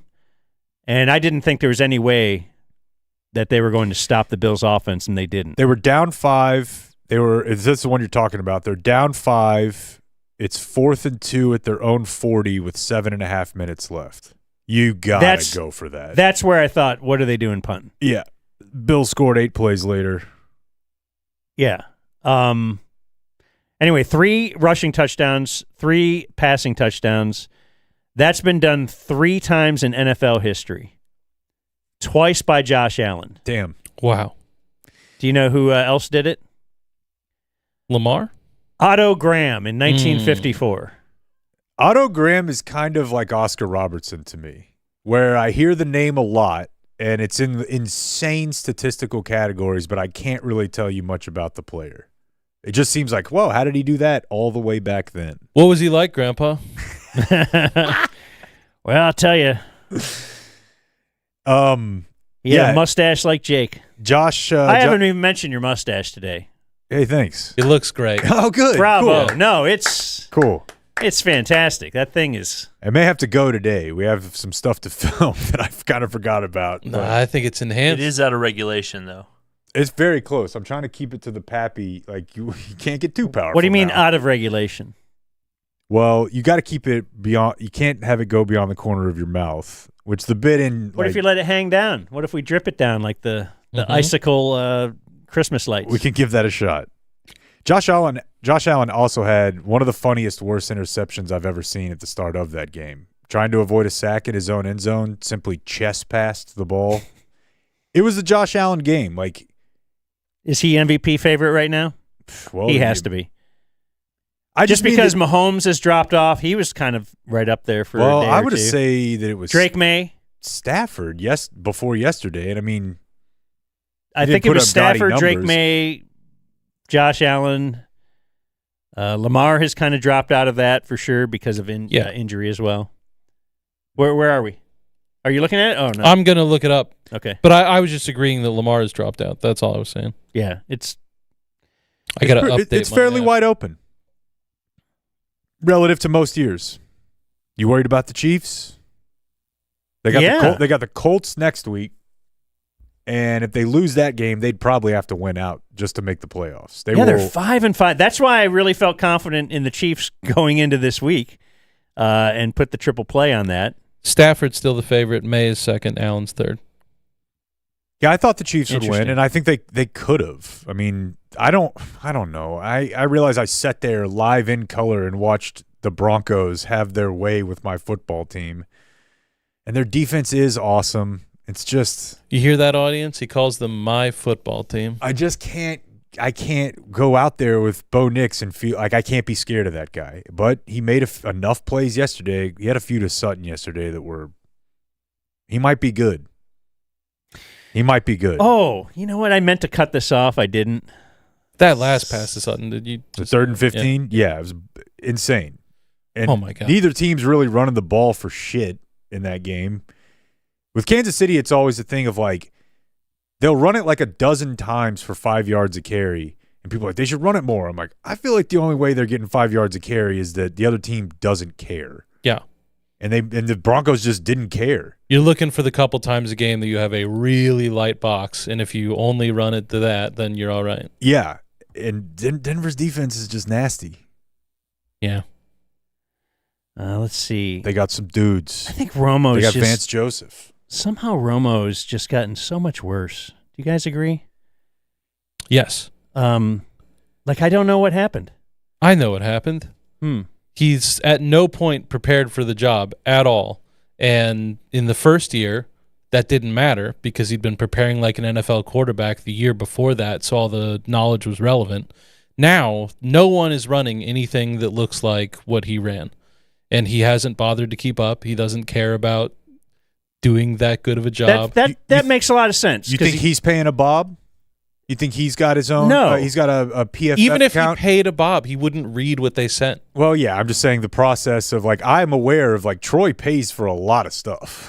Like, for whatever. He's on top of his stuff. Troy cares about doing a good job. Yeah, no, I feel like Troy puts a couple of hours a day into prepping for each game. I'll see Greg Olson, like, quote tweet with pretty niche football podcasts that I listen to. Yeah. Like that Sumer Sports thing. It's like and I'm like, this he's in it. Greg Olson loves that it. stuff, possibly too much. So the end of the game, this was just at the very, very end of the game. Nance wants him to say, give us something about the Broncos. This is what he ended up giving, and I just thought, what did he really say here? Am I not up? I guess this just isn't playing. Something's weird about my audition. Sorry, guys. You are up. Yeah. Do you want me to try? No, I don't have. Let's just move on to another game, and I'll see if I can find it. Okay. Audition's been weird today, in my opinion. Really, Back with to you? Yeah. That's no fun. Yeah, I thought Rams Seahawks was a lot of fun. I don't know if you went into that game thinking these are the two best teams in the NFL or not, but your thing has always been, the Vikings have got to be kicking themselves. And, like, they probably are, but there are more of these games in Darnold's like range of outcomes than you would like for a guy that you're going to try to win with. Like, just look at I just think Stafford against Darnold, both of them are running into very good defenses yesterday. Mm-hmm. The difference is like Stafford will take care of the ball a little better. Darnold he could have had more turnovers than the 4 that he did have. That's the only thing I would say is just that the Vikings look at that and say, like, I don't know if this guy can beat good defenses that take a few things away from him. I didn't realize how rare 4 interception games were. Like, the vast majority of starting quarterbacks this year, haven't thrown 4 yet. And this was the first 4 interception game of this season, and there was only 2 in all of last season. So it's now, like, it's never been good to throw 4 interceptions, but to talk about Tony Romo again, I feel like he would do that. I was going to say, maybe I I just got used to it as a Cowboy fan. Yeah, I didn't think it was as notable as this only happens twice a year. But the other thing about the Vikings thing is McCarthy's ass. Yeah. That's a big part of it. This actually started working. Do you care? Yeah, anymore? I'm always down to laugh at Romo. I mean, I listened to most of the game yesterday, and I've given up on, like, do we want to make a montage of this? Because he speaks in like 7 drops. He's basically just Chris Arnold. But on TC's point, he's just become more generic. Like, he's not specific about anything, and this is what I always hate about announcers, that if you could sit in their chair, why is he there? Like, if you played, give me something to indicate that you are more of an insider to the NFL than I am. And I don't think at the end here he did. They will meet again on Christmas night. Who knows where that division will be at that time, but Denver is so far out in front. They've won an 8th consecutive game. They have beaten both Super Bowl teams of a year ago. Also, he can't focus on one thought. And if he sees something running by him, he'll comment on that. But anyway, here is his final thoughts on the game. Philadelphia and Kansas City coming from behind in both of those games in the fourth quarter to win yet again in a thriller from behind in the fourth. At a certain point, you got to start to believe in this offense. I know there's been a lot of talk. Being where they were, they're like, well, can this be sustainable? Yes, it can. And they did it when it counts, and they actually got off to a pretty good start today. And Kansas City laid it on the line today. It's just a really difficult place to play in Denver against this defense. Yeah, I just feel like he didn't really say anything. There's not much there. They laid it on the line. He was really. They actually had a good start. They won. They ended up winning too. They had a good game. Like, it was a fine start, but they got stalled out in the red zone and kicked 2 field goals in the first 2 drives. But one thing that you can definitely, and I'm sure I've done this before, he had a thing in his head beforehand, and it was that this matters to the Kansas City Chiefs. They're going to go all out today. And I was listening to the game while not watching it at first. Like, I was running, and I'm like, just listening to them do the game. And the Chiefs, I don't know, they punted on their first drive. They kicked a field goal on their second drive, and he's like, I feel Mahomes is just in the zone. This means too much for him. He's never had to go on the road in the playoffs. Look out. He's got that look in his eye. I'm like, well, I feel like they have 3 points after 2 drives, and he's missed like 4 or 5 throws. But listen to the end of it. Romo at the end. The Chiefs laid it all on the line. That was never not going to be his narrative. Mm-hmm. He decides what it is going into the game, and it either works or it doesn't work. Had they won, his analysis would have been, this just meant so much to the Chiefs. That's all it is. And it's very annoying. The Bears are high. I did not know Christmas Day is going to. That's going to be a lot of fun. I'm going to watch that game. Broncos Chiefs at night. Lions Vikings looks kind of midday. I'm still going to watch that Cowboys Commanders are at noon. That's part of the Cowboys are Christmas too? Cowboys Commanders noon. Woo. Christmas on Netflix. Woo! So figure get your presents opened early, boys. God, I'm so excited. Or right when you wake up. Really. The next 7 weeks of football. My kids they claim to be scarred from the fact that they weren't allowed to open presents until noon. Here's the thing, though. They were always going to say they were going to be scarred about something. That's what I mean. Yeah. So it's something fun like that. Yeah. By the way, to TC's point on the interceptions, because I like looking at these things, this year the NFL has an interception rate of 2.1%. So an interception is thrown on 2.1% of pass attempts. That would be the lowest in history. Yeah, it's incredible. It typically trends down, because teams just take care of the ball Now, more. that's before Jameis got a start. Because he was throwing it all over the place. I didn't really check up on that one too much. There's a few dropped interceptions, actually. And then he actually threw an interception that wasn't his fault. Bears, high atop the NFC North. They are the leaders in the North. Once the Lions They're lost, 7-3. fourth quarter. They have a point differential of -6. Yeah, it's getting our crap pushed in against the Lions week 2. Every game since that. Now, we also could have won by a little more than 1 or 2 points in every single one of these wins. But not every. It's been You beat up on somebody. Yeah, just one time. But yeah, we lost by game? like 50 to the Lions. And then it's been these fourth quarter. They're not an incredibly talented team, so they, in the regular balance of the game, are not good at pulling away or separating themselves, but they're very, very good. And Caleb was good last year at crunch time. They find the answers. They've, every single one of these wins, it's really just the Cowboys game that they've done anything other than they get the ball within 2 minutes, down 1 score, and then go down and win. I mean, it's just another division leader that, beat the Cowboys. It's strong loss. Shador Sanders got in. Wow. Did you see the thing? They had one of these games. I don't know if this is accurate, but I love reading it. That his quarterback rating was 13.5. And they say if he every play just spiked the ball into the ground, his quarterback rating would have been 39.6. The SAT put your name on the test. That's tough. Well, but it's funny because I follow a lot of Cleveland, people, and so I see a big Browns news feed, and it feels like there's been a lot of people that have wanted him to be the starter. Why not? That's probably it. It's like Dylan Gabriel clearly isn't it. No. So a why not? And I remember a why not long ago with Parcells around here. That's where we got that funny picture in my office. The Brooks Bollinger. I think a lot of people were calling for him to start, or maybe it was Drew Henson. Yeah. When Drew Henson was on the team, people were calling for him to start, and Parcells was in the media, this guy is not ready. He should not start. And then eventually the Cowboys were kind of out of the playoff picture, and they're like, okay, you know what? Thanksgiving. I was at that game. The Bears game, yeah. Yeah. We're going to start Drew Henson. Everybody wants it. Go ahead. And he was like Shador Sanders. He made it 1/2.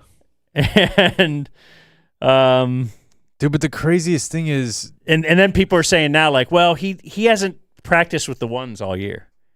He needed to play with the ones. yeah. I know how bad the results are, but I didn't watch a lot of the game. But the one play I turned it on for, it was an incompletion where he looked really good. See, that's the thing is I was thinking about this a lot yesterday. Does he take it seriously? Because Deion took it seriously, and I think Deion demands that most of his college players take it seriously.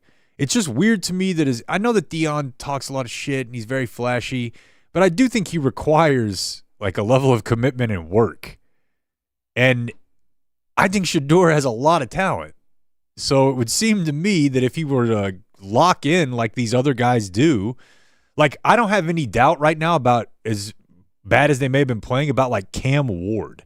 I listened to Cam Ward talk, the dude from the Titans, and he just sounds like, oh, this is a guy they drafted in the top 10. He realizes this whole thing is on him. He talks like an adult. You think he's going to be good? I don't know if he's going to be good. I think he understands the assignment. Well, I mean, his deal came up too whenever Shador asked him to get in the studio.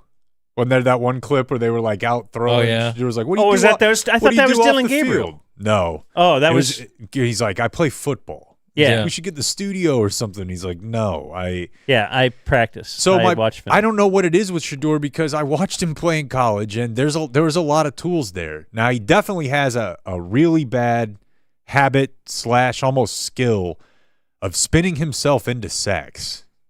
My God, dude! Like he's just back there. It's like Johnny, but slower.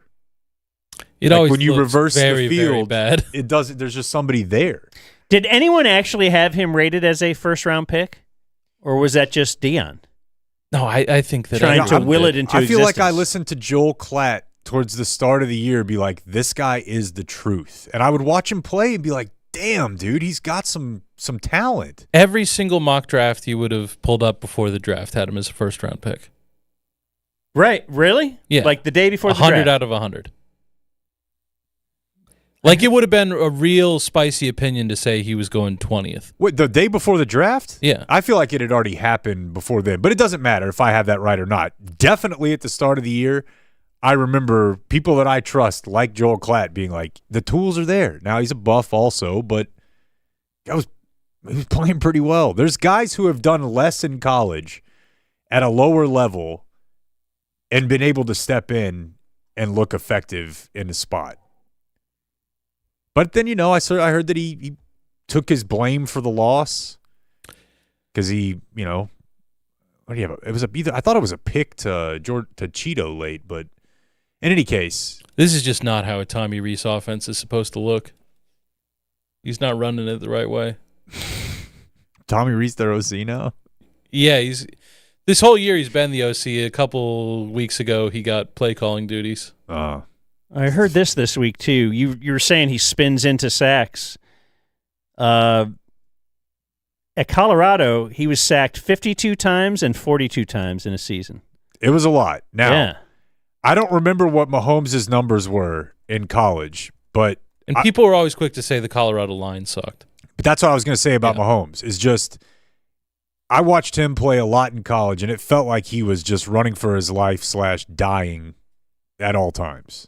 Where's the sack numbers if I can find them? But that was what they said about Shador, and it's been a problem. I hope your mom was excited. Really, lack of communication from her yesterday. I'm surprised. She usually will alert me if there's any Shador Sanders news. Real quick, let's hit Lucy. The nicotine pouches of choice for this program. And for football season. Really? Yeah, which is fast approaching. So go to lucy.co/dumbzone and use promo code dumbzone. Get 20% off your first order. I set this bad boy. What if there's a sleeve of these in your stocking, bro? Oh, my goodness. Look at you. What would you do? You probably have The someone holidays are in your approaching. family who is using trash nicotine pouches. Not you. You've already switched to Lucy. But if you could throw these bad boys in there, they're going to be like, where can I get these? How do I do this? You're going to say lucy.co. Use the promo code dumbzone. Get 20% off your first order. I set mine to subscribe and save. Get a little extra discount there every month. Free shipping, a 30-day refund policy if you change your mind. I'm just going to tell you, these are the best nicotine pouches I've ever tried. Everybody I hand one to says, You're just going to tell us that. I'm just going to flat out say it. Wow. There's a bunch of other stuff in here. It's just the best one you're ever going to have. Whoa.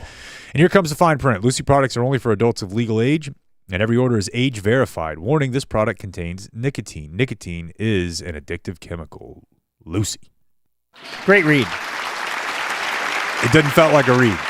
Sometimes I just go around telling people. The end part there felt like a read to me, but if you're saying that was off the dome. Also, sometimes when I make friends with people, I'm like, if this doesn't go well, text Hope NY. Do you give a disclaimer? Yeah, and I'm like, you'll have to go to HTTP. I become a friend with you. I get the disclaimer. This is probably not going to end well. Take a lady home.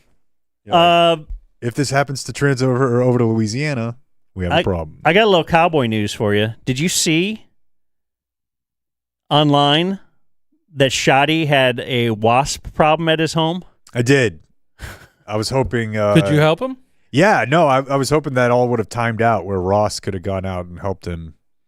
Well, wasn't it? They probably just kill the wasp. Man. It was snakes when the season started, right? Snakes. The owl got in his house. The dog got bit by a snake, yeah. Last week or 2 weeks ago, the owl, and now it's a wasp situation. He also had cancer, did you know? Well, yes. Does he just live outdoors? What's going on? He may need Qualis. on here? Yeah, I've seen Qualis roofing. You need a roof, dude. It doesn't listen. There's a lot of things making me feel not so great about this Cowboys season, but the fact that, as Clayton said, it does appear that a plague is being released upon a head coaching candidate that nobody really was excited about feels like a bit much. I'm surprised by how much his family grams. I got down a shoddy fam gram hole this weekend. Oh, really? How big a family? Well, it's definitely the wife, the daughter, and the son all have the gram. Well, being the Cowboys head coach. Because that's how we found out, is they'll be posting a video of them swinging at an owl. Being the Cowboy head coach and then having these incidents is probably a great way to grow your following. Oh, big time. Big time. And they document their trip. Are you saying follow the money? I am saying that. I coined that quite some time ago. I saw Quinnen Williams did a little bit of an interview. I don't think that – I'm going to play this for you real quick. Just maybe this is beyond the clip, but I saw somebody weighing in on Eberflus's defense and what this says about it. How have you caught up onto what they want from you in this defense, and is it different than what you had with Aaron and the Jets in any kind of way, or is it the same? It was definitely easy to catch up, man, when it comes down to football. I really trust in my football IQ. That should be the lead, right? That it was so easy to... He's an all-pro because his IQ is high. And the things that I can do, especially coming down to remembering the playbook, remembering what they want me to do. And it probably took me 1 or 2 days to get the whole playbook down and to come out here and just fit right in, man. And that was the part that I saw make that headlines. It took 1 or 2 days? Eberflus's playbook is just, I don't know. I glanced over Left at it and a couple right. times, which is bullshit. The guy's a great coordinator.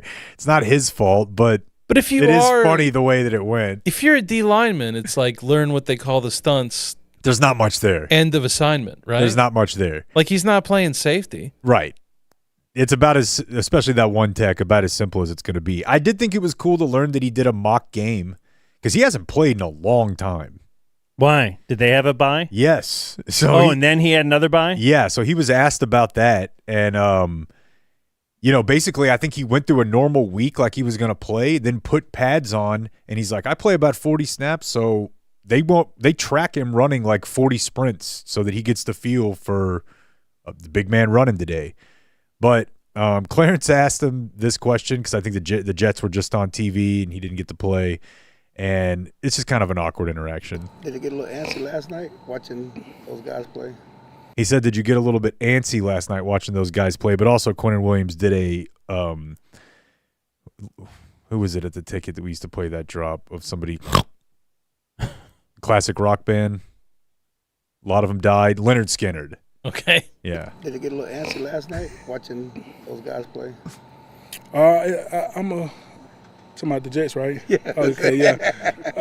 I'm sorry. But we're all having fun. We are having fun. I'm very excited to see him play. It does feel like probably good that you're facing Vegas first with this new collection because you wouldn't think they could kind of hit the ground running, right? No. I mean, but also it can't be worse. You had a death of a player, and you've added that was worse. 2 new pieces, so you've got new pieces all over the place. You got Ravel playing tonight, Overshown. What's the emotions going to mean to tonight? We've talked a couple times. It could be negative, could be positive. Either way, you're going to give them a pass. Yeah. If they just come out lifeless. Then you would have to remember. That's a weird way to say it, I guess. Lifeless. But you come out not playing well. But they also have come out not playing well most games this year. Right. So would you blame that on the death? Would you blame that on new players? Would you blame that on whatever? I just wonder how quickly they can be better. Everything I read seems to indicate they're prepping for next year. Yeah, that is definitely the way that it seems. Which, is kind of crazy because it still seems it's about mid-season, right? A little past. The math ain't mathin', man. And as if they far don't as get what, tonight, the playoff then it's situation? over. Yeah, it's tough. They'll get tonight. Yeah. I mean, well, if they don't, then let's see where they were. Yeah, 3-5-1. Yeah, it just doesn't look good. And by the way, if you were hoping for a chance to steal a victory on Thanksgiving against the Chiefs, I would have preferred to not have them in run the table or miss the playoffs for the first time in Mahomes' career mode. So yeah, they're going to be playing for draft pick by then. This will be fine. We'll see. Are you concerned about Brock Bowers? Yeah, of course. If Trey McBride was able to do what Trey McBride did, that's a big part of this Cowboys defense failings. But that was also a big part of having Kenneth. I just looked this up. Kenneth Murray has played 610 snaps this year. That is the most of any Cowboys defender. Oh, my God. Number 2, 480. Kenneth Murray sucks so bad. He's played more snaps almost than anyone in the NFL this year on the defensive side of the ball. And he's got, he's a horrible grade. But I don't need, we see it. So it's brutal. So the thing about Logan Wilson is he's not Kenneth Murray. It's not like he's good. You on. It's like, yeah, they had to get rid of him. But he's also like $18 million, not Kenneth Murray, where the Bengals decided I could draft a fourth-round player and be not Kenneth Murray. Guys, I need you to understand that that right now, Jesus, Pete, man, this is insane. The Cowboys have played 9 games, and he's played the 23rd most snaps in the league. The guy in first has played – everyone else has played 11 games because they played this weekend and haven't had a bye. Kenneth Murray is playing more snaps per game on defense than anyone in the NFL. I, in general, kind of think that Eberflus is not incompetent and just has a terrible roster to work with, but that's probably the most damning thing I've heard from Eberflus. That to me says that he's asleep at the wheel. You can't sub out one of the worst players on the defense. For who? So Sanborn? much so, dude, anyone. Just someone who's got fresh legs. Like, there's no way that the optimal personnel usage is every other defensive coordinator plays their best player or their most played player this many snaps, and Kenneth Murray needs to be a couple standard deviations above. That's not there's no possible scenario where that's the best use of the personnel. Next year. Sanborn's great. All right, you guys want to take a nice break? Sure. All right. The Dumb Zone. I'm bananas about our 5-star installation package with a lifetime installation warranty. Rick Renner for Flooring Direct, slowing down traffic in a yellow jacket. Hey, no Chuck in the truck with his tailgate warranty. You know when he drives away, there goes your warranty. We don't do that at Flooring Direct. We give you a lifetime installation warranty. It's transferable. Call now. We bring the store to you. Our pros are the nicest. We've got the best prices at Flooring Direct.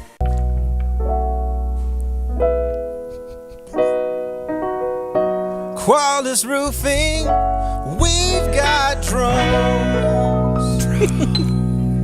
Boy, they do. And they're going to take those drones, fly them up top, and get a good look at that roof and inspect it. They will.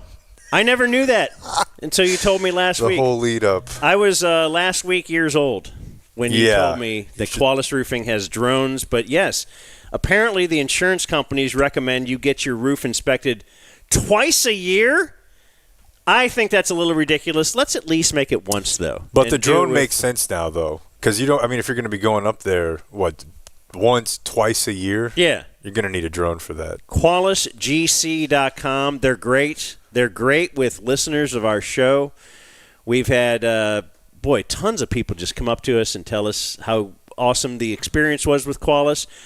I don't have to have anybody to tell me how awesome my experience was. They put a new roof on my house. I wasn't sure if I needed one. I knew that we haven't had a new roof in over a decade. And they went up there, inspected it, and they're like, yeah, you got a lot of hail damage here, man. So we'll take care of it. They took care of everything. They dealt with the insurance company for us. I didn't have to do all the calls on that end, and all we paid is the deductible. So Qualis Roofing. Go to QualisGC.com. Do they have a number? They do. The phone number is 817-500-9008. And all of those are interesting copy points. But there's one final one. That's where he was leading you guys in it. It doesn't matter. Qualis Roofing, we've got drones. Magnificent.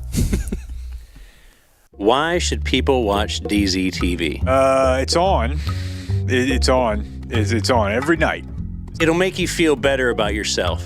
Stock tips, medical advice, what to do when your wife goes to book club, The meaning of life. So I can keep my job? DZTV. Weeknights at 9. On More 27. Deep. Thoughtful. Meh. Trident Access Services, I had garage door bad. But after just one email wrote, could I call your dad? Had a brand new door put in just a single day. Trident Access Services, holy crap, hooray. Give up. Door was sad and sucky, flaccid at its best. But Jeremy and the fellas said, just put your fear to rest. If you need some help like me, just call the boys today. Trident Access Services, holy crap, hooray. Yeah, the website is txtrident.com. Hit up Jeremy at 817-512-1212. And we learned through Grady that if you're a listener, you get 10% off. Our main goal at Game Day Men's Health is to have each man feel his absolute best. You're not just a number. We care about each person. We want you to come in. We want you to optimize your testosterone. We want you to live your dreams. Anything? See, the rings are a lot harder than people think. He's going to be ripped, and he doesn't have to go through the contact of football. Yeah, it totally makes sense, man. It's so great that you're showing me pictures of your family. This is all I ever wanted. Over the years we've worked together, sometimes the work gets in the way. There's a little distance or a lot of distance, and now we're just here having chips, being friends, and enjoying each other's company, man. Or brothers. It feels like we're brothers, or you're even a father figure I never had. And actually, if you're cool with it, I'd love for you to be my grandpa. Are you serious? Yeah. I love that, man. Blake's grandpa, man. This is great. Everything's perfect Feels now. right. Feels yeah. right. Anything? What is this? The opening ceremony of the Butt Buddy Olympics or something? Wait, what's he doing here? Well, my dream is to make fun of your dream. And I couldn't have imagined to be this good. Yeah, he's got a point. What? He's got a point. Whose side are you on? Grandpa Jake. Blake's grandpa. That was your dream. Now we're in his dream. Game Day Men's Health. Live your dreams. Most of them. You're familiar with Community Mechanical? That's my HVAC company. Travis was just over my house installing something. I just let him in because, he's a great dude. Yeah. You've met him? Yes. Travis Gafford? Awesome guy. Came up and fixed our AC unit, which we were told was completely totaled and needed to be replaced, and did it real quick and real cheap, and got in and out, took care of us, and got signed up for the monthly or the preventative maintenance. Preventative maintenance, yeah. So the other company said it's going to be like 5 figures to replace this. Yeah, we need a completely new unit, but there was something with the compressor that was like a $1,000 part, or maybe I'm getting it mixed up. But the expensive part, they said, was broken, completely totaled, and you might as well do a whole new system. They came over, Community Mechanical came over and said, no, that's not the case. It's the cheap part that's just barely broken, and they came and replaced it real quick. They both start with a C. I'm not very handy. He's so good at this. Yeah. Capacitor and condenser. What else do you need to hear? I'm good on AC. I live in Florida and have gone through probably 4 new units throughout my time there. Yeah.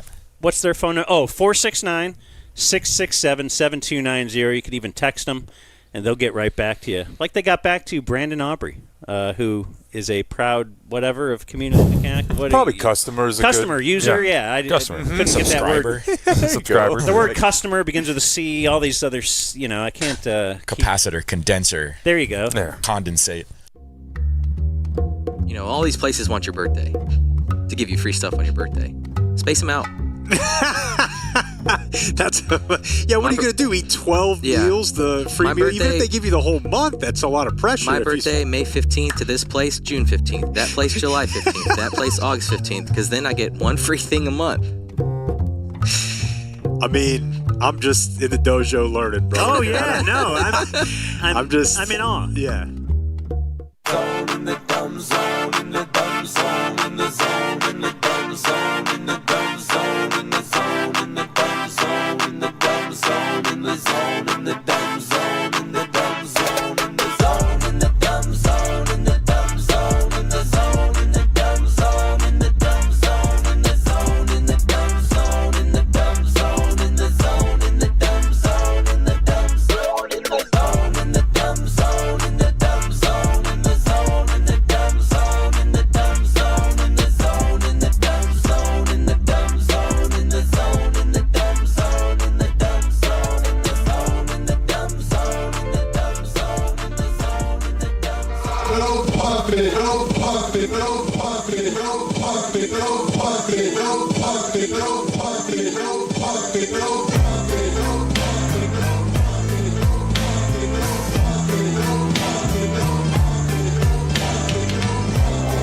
Puppet. No puppet. The puppet. You're the puppet. No puppet. No puppet. The puppet. You're the puppet. No puppet. A puppet. No puppet. A puppet. You're the puppet. The puppet. The puppet. No puppet. No puppet. The puppet. You're the puppet. No puppet. No puppet.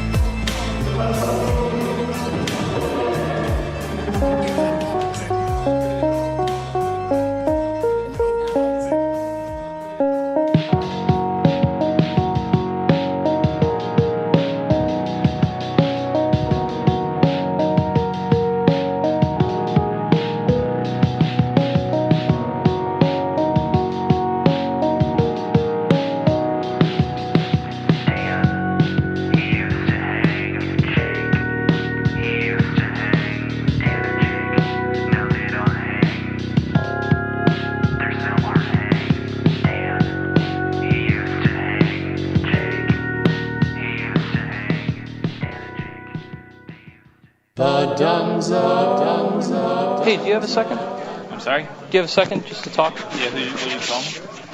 Huh? Oh, I thought you said Keith. No. I just said, do you have a second? I'm with, my mom has a 5th grade class, and she just had them write down some questions that they wanted to ask a Major League Baseball player. Is it okay if you just answer a couple? Sure. What position did you want to play growing up? First base. And how did you pick your number? I like even numbers in the 30s. And why is the number 69 so funny? I don't know. I just watched Billy Madison. When did you know you were good enough to play in the majors? I don't know. I think I always believed it in college, but didn't know till I actually got called up. And how many girls have you kissed? Are we serious right now? Yeah, just it's the kids. They formulated it. I think some of these are kind of silly. Probably about 100. And what's your favorite sex position? The 5th grade? I don't think so. Go ahead. Do you play any golf? Yes, lots. Are you serious right now? Like, is this a joke? Am I on camera or something? No, I mean it's cool if you don't want to. Go ahead. That's fine. And then do you have a favorite candy? Yeah, Kit Kat, I guess. Thank you. Yeah. You're listening to The Dumb Zone. It's untouchable. Randy Choate. To answer his question, is this a joke? Yes, obviously, dumbass. Big man now, aren't you? Got all the comebacks right now. I've had 10 years to think about it. I'm ready now. 16 years, 3.5 wins above replacement. If you want to hear the full story behind that, you'll have to search Randy Choate's birthday. And then our show on that day, we had TC on to explain why he got banned from the ballpark in Arlington. Was he on the Marlins then? Yeah. Yeah. Then he runs to the Marlins PR guy. Jack McKeon had just taken back over. The word sex to me. Hey, speaking of sex. Oh, yeah. It's Sam from Game Day Men's Health in Lakewood. Hell yeah. He's here joining us for the last half of the show. We are big fans of Game Day Men's Health, of course, gameday.dumbzone.com. Yeah, thank you for having me. I'm excited. Pull that microphone right in front of your face. Thank you for having me. I'm excited to be here and looking forward to the show. Yeah, Sam was mad. Like all the Game Day Men's Healths that aren't Grapevine, because we live near there, so we end up going in there. And I think Dave will hog some of the spotlight, right? He'll do that. Yeah, he definitely does. He's kind of that guy. And you wanted your piece of the action, but there's Game Day Men's Health all over the Metroplex. Today, we have voted the Lakewood location on Gaston as the number one. Number one, right? Game Day Men's Health in the Metroplex for the day. The other one's a little sketchy on this day. We're not sure if you should go there. Maybe take the longer drive down to Lakewood. Well, just chime in if you want to at all during the show as we do our program. And you know Julie, right? You're familiar with Julie we go Dobbs? way back. Yeah, Julie's joining us, too. I forgot to mention Julie Dobbs is in studio as well. Hi. Fresh off a Vegas trip. That's right. Did you run into Blake? I had a big weekend of performances. What does that mean? Like a showgirl. I was working in Vegas. Okay. Just kidding. I tried to throw y'all off, and it worked. This wasn't a girl's trip, though, right? What's that? They sawed you in half, right? Yeah. Half your body over I here. didn't get sawed in half. Was this a girl's trip? It was a couple's trip. Oh, yeah. Swap? Game day? Was there swapping? No, there was no swapping. I feel like that probably doesn't happen until your 50s. Oh, it happens before then for some people. Really? Yeah. You just get really bored, keep the marriage alive in your 40s. I'm holding out for the 50s. So your marriage is still fine? Kelly just turned around on his way to the lawyer's office. He's like, actually, you know what? Never mind. Just got to wait this out a few more years. We'll see this out. Just going to hang tight a little bit here. Head over to Game Day, make sure I'm ready. We never really got to TC's weekend check, but also I understand TC has a story to tell. So before we do the news and all that kind of stuff, we can tell a story time with TC brought to us by Frankel and Frankel. 888, or excuse me, 817 or 214, and then 333-3333. Personal injury attorneys, Dan. That is right. If you get in an accident, or you get sawed in half. Yeah, and if it's somebody else's fault, they will get you what you deserve. They have all the tricks. They know the whole playbook. They have people there that used to work for the insurance companies. So they know how the insurance companies are trying to take advantage of you, not get you what you deserve. It's almost sad that Frankel has to exist. They wish they didn't. They don't like the position they're in, but they realize you're just you, and you're up against the man. And so you need someone like Frankel and Frankel on your side, in your corner, to fight for you. Call them, 214-817, then all threes. Hey, TC. Hey, guys. How's it going?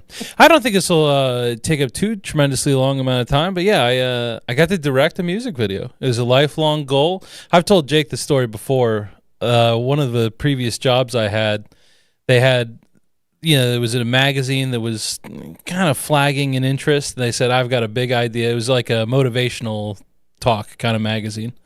So they were like, I got a big idea. You know Tony Robbins? We're all like, yeah, we know Tony Robbins. They're like, well, we got his son. Like you and Bill Veck. Yeah. For real? Mike Beck. Yeah. His name's Jarek. He's a great guy. And Tony Robbins' son is doing music videos? No. Wait, what am I? I worked at a magazine. I'm getting there, Okay. And whenever Jarek came in, one of his team building exercises was everyone write down your dreams. And as my top dream, I said, direct a music video.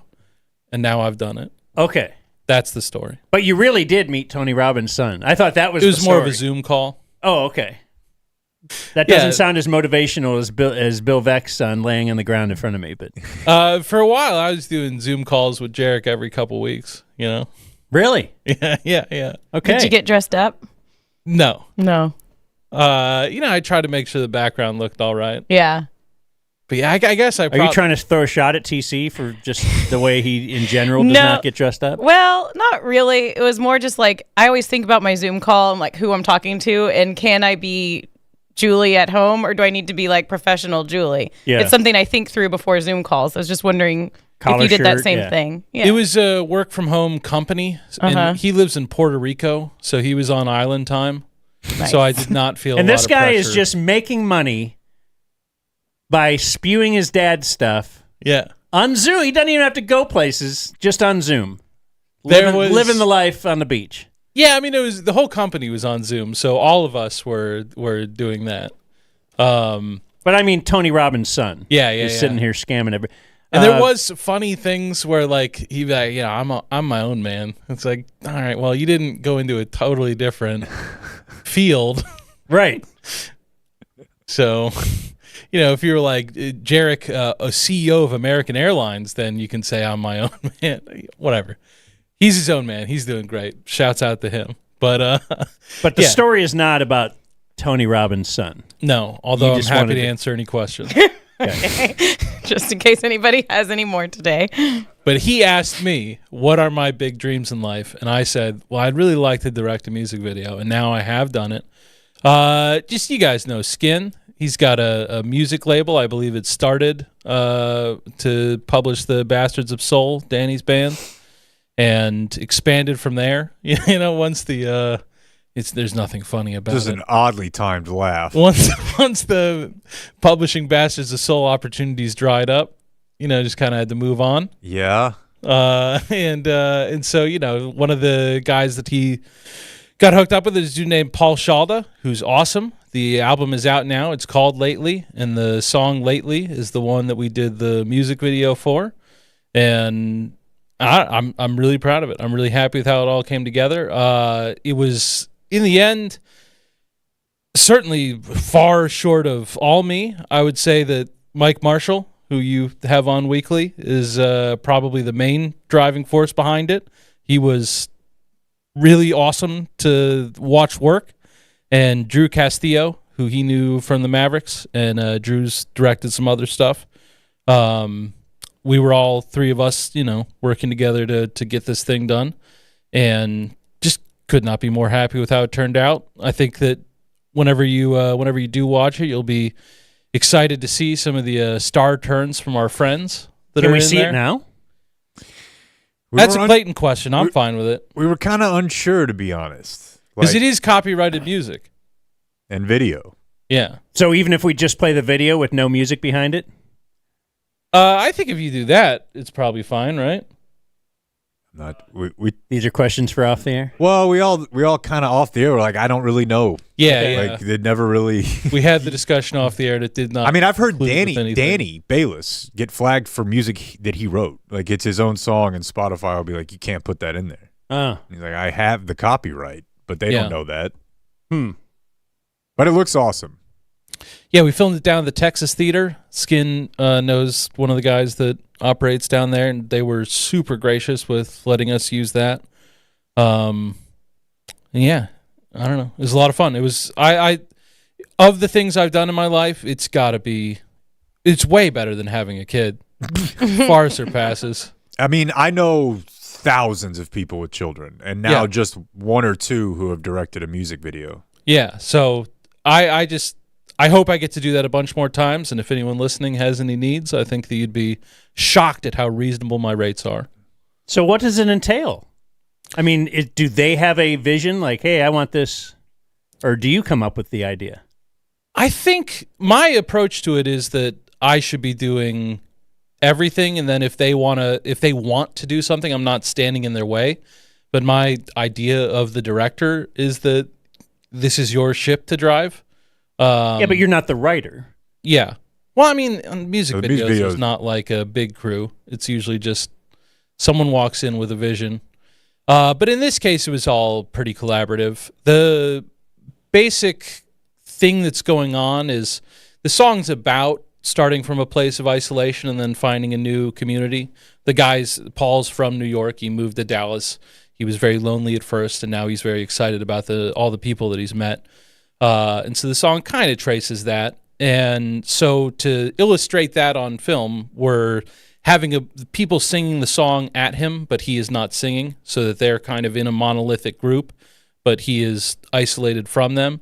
And the basic idea, like the first time we showed up to the Texas Theater, Skin was like, I was thinking about, wouldn't it look cool if people were singing and he wasn't singing? And so it starts from there. And then, my biggest contribution was like, this should be a journey where eventually he is joined in with them. This is kind of a thing he goes on where he starts at the beginning, like what you're talking about, and then it evolves. And then all of the specific steps of like, who's singing at him, in what context, and mapping these onto the times in the song.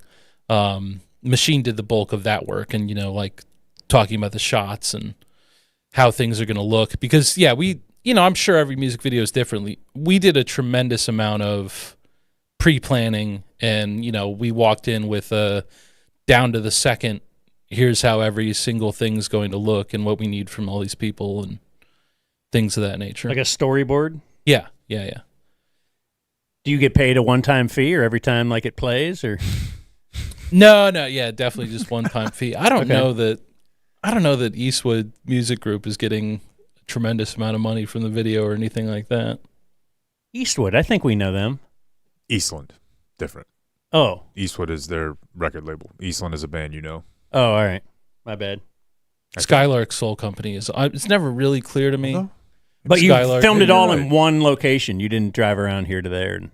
The bulk of it takes place in the Texas Theater. We did a little bit outside the Texas Theater, and then he's walking to a second location. And this was another big dream of mine, that I always wanted to do something with my favorite bar in the entire world, the Lakewood Landing.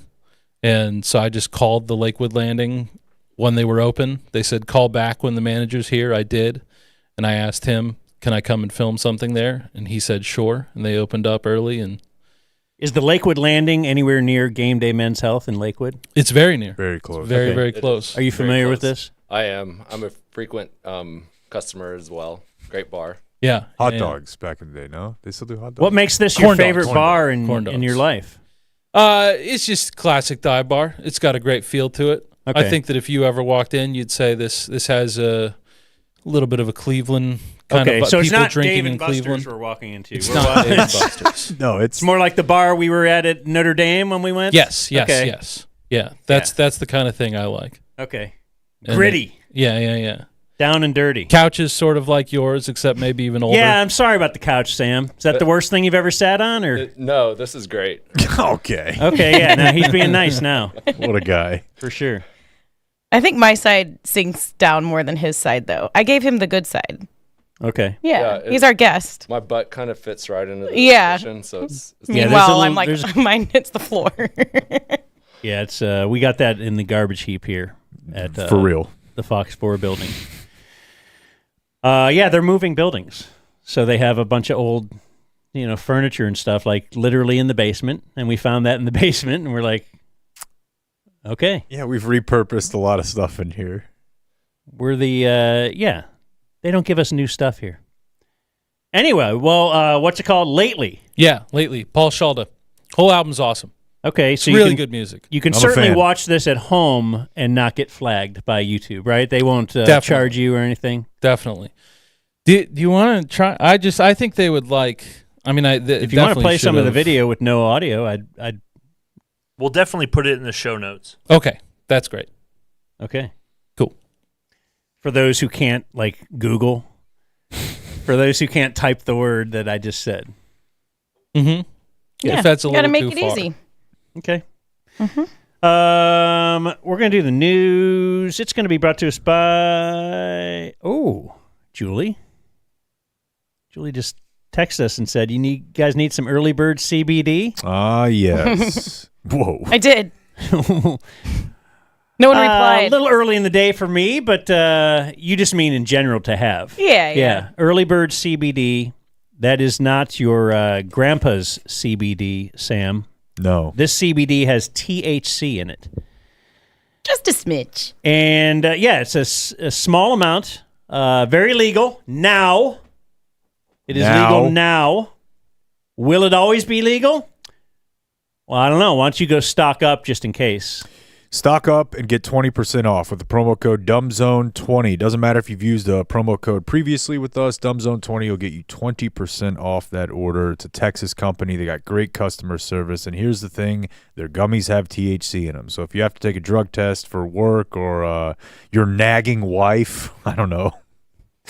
Or husband. Boy, that sounds like it's getting close to home. No, well... Yeah, anyways, I've heard. Earlybirdcbd.com, promo code's DUMBZONE20. Don't take it if you have a drug test, but take it if you like to take the edge off. Earlybirdcbd.com, DUMBZONE20. Here's Jake with the Dumb Zone News. Okay, let's start with something local here. Did you guys know that there is an SMU law professor missing? No. I saw this headline. It was very strange. Yeah, he was hiking. He's 67 years old. Near a place called Blood Mountain. Well, That's there's ominous. In Georgia. Issue number Jesus, one. Dude. Couldn't we have Stay away named from it Blood Mountain. like Safe Travels Park? Why did you have to name it like Found by Trails Memorial Park? But Yeah, I think I'm targeting Lost on Blood Mountain as my first feature film. yeah, right? Lost on Blood Mountain. It's in Georgia. Crews have been searching. Yeah, why wouldn't you in your dream? This is a dream. Like, why wouldn't you be like, I want to direct a film? It's the same as me and You're like, I want to direct a music covering video. Kicks. Same with me and covering Kicks. We know. I don't want to have a dream that I never do. Okay. So you wanted to make this I put realistic. one that I did, and I did it. Now I can tell you this story about how I fulfilled what I told Jarek I would do. Do you feel like it's more you or the fact that you were motivated by Tony Robbins' son? I think it's about 50-50. Okay. So they've been searching for this guy since Wednesday. Silver alert? Boy, my wife hit me up the other day of like, what's a clear alert? I'm like, it's just a regular person. They got What is a clear alert? It's just is a it regular, yeah. It's a like, cis alert? They're neither a child White person. nor an adult yeah. or a senior. And not a criminal. Well, then why do And we they need to haven't find killed a them? cop. I don't know. They still are They're on their worthy own. of being found. But No, they're not. easily the least You have amount to of be young or anybody. old or No a one's criminal looking hard for people for to him, get though, into right? that. No, that's why it's clear. You don't even see him. You're They fine. can't even give you a respectable name. They're probably If you're fine. a Even calling it clear non-disabled, alert. non-senior adult and you get lost, that's on you. That could be just a quest. You could be kidnapped. It doesn't mean you're just wandering around lost. You also could just be on an adventure. Remember this when one of you guys gets lost. Yeah, don't mess up my time. If I get lost, Then trust it's on me, purpose? I was trying to get. Yeah. Trust me, I tried a few times. Well, I read a full. Okay, I won't send the troops. Yeah, true. And you did Blow up my successfully spot. for a bit. Remember that guy that faked his death in Wisconsin? Bro, the Atlantic has a book Yeah. level long article. I just about read it. You read the whole thing?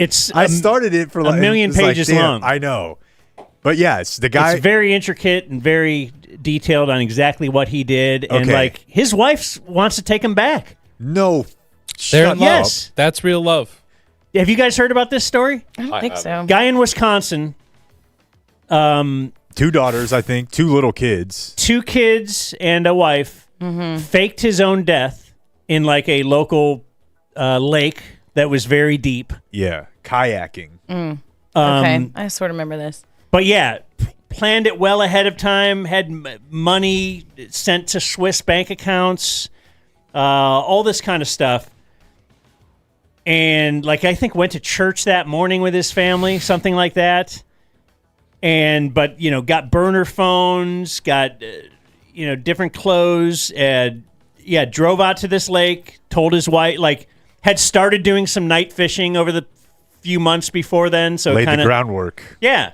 And Right. like, I'm going to go do a little night fishing. So she didn't think that was too weird because he had done that and come home before. And did that. Got Did an all that, inflatable raft. and still we know that he faked it. Got an inflatable raft. Paddled just kind of with his hands or a net or something back to the shore finally.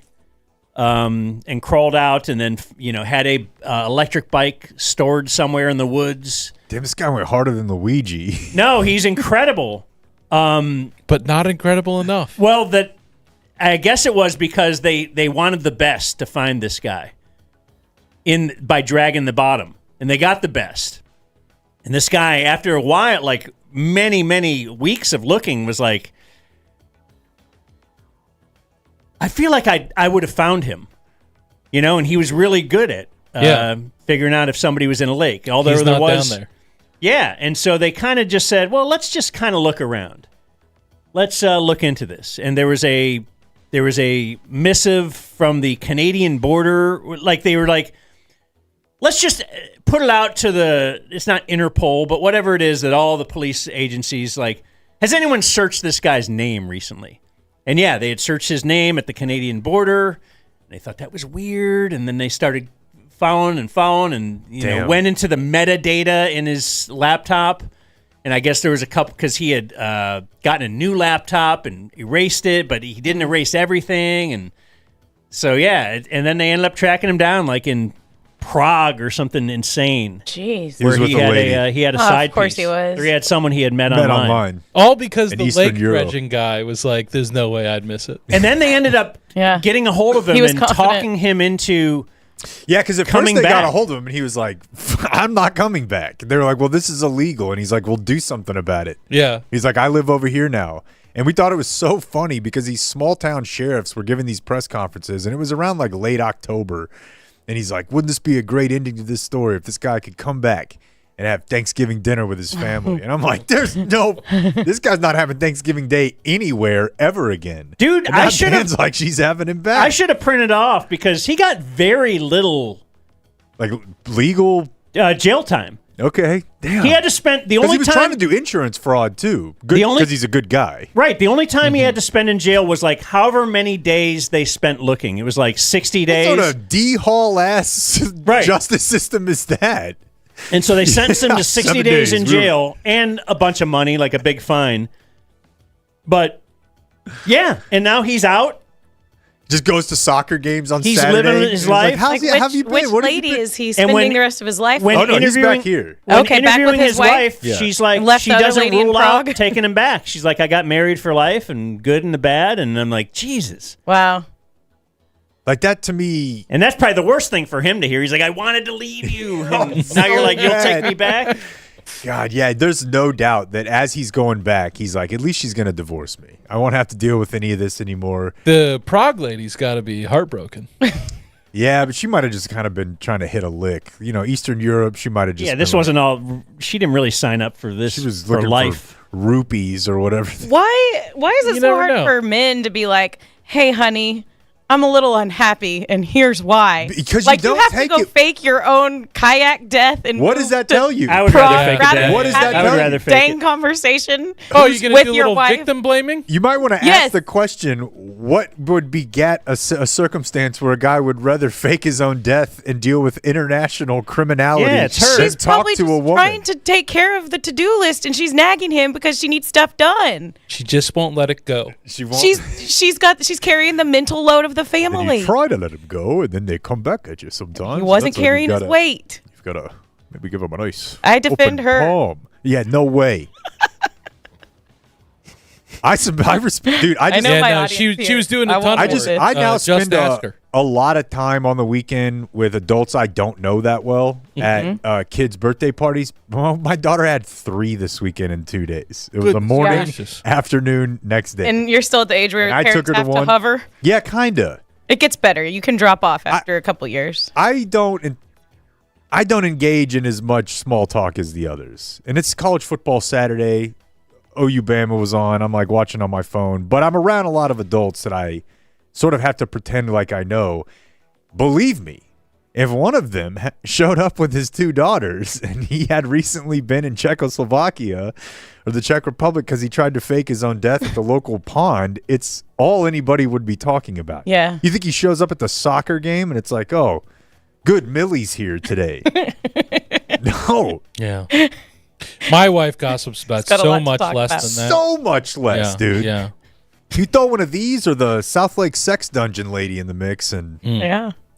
What's going on with that, Dan? She's not telling me. yeah. Not inviting me to the dungeon. So sorry. He's got to live near you, right? Anyways, Big fan of extending your life and living life to the fullest. That's why I'm a Game Day Men's Health customer.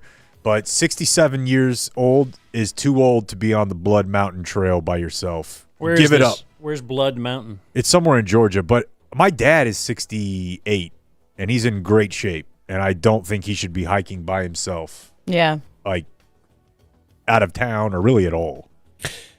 It seems a little nuts anyone does, right? Hike alone? Yeah. Like I know Brunig does. I do know that. That's who I'm thinking of. And he seems exceptionally suited to it. But I would rather be alone. I would rather be alone, but I don't know that I would go just do it on my own. Most of my hiking seems to involve other people. This seems this guy was an Eagle remote, Scout. though. I Yeah. think that he's always on trails, Brunig.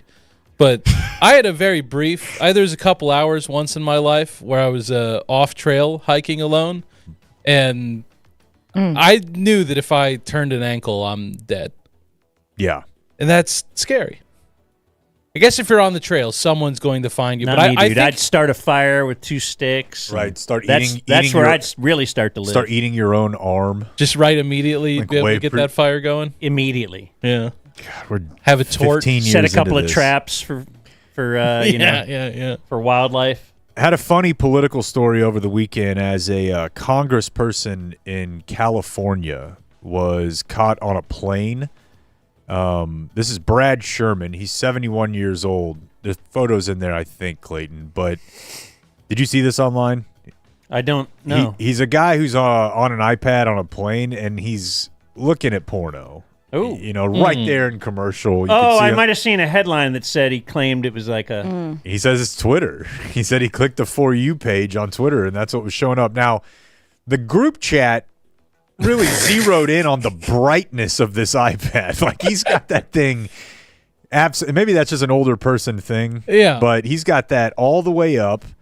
He's looking down at it like it's a book, and it's just 2 images of, I don't know, ladies, something. But he thought that an appropriate excuse for this was I was on Twitter. It's the For You page. And I can tell you, my For You page is, it may not be porno, but it's very specific to like communism, the Dallas Cowboys, all the Cleveland Browns, Browns, things I'm into. Yeah. Anytime you say, Yeah. I saw this on my For You page, you're telling on yourself. Big But time. if you had enough time to snap a photo of him, then how long was like he you ever looking try to at take it? a picture of your dog when it's sitting there doing something cute? Just missed it. But yeah, like that guy was lingering on that.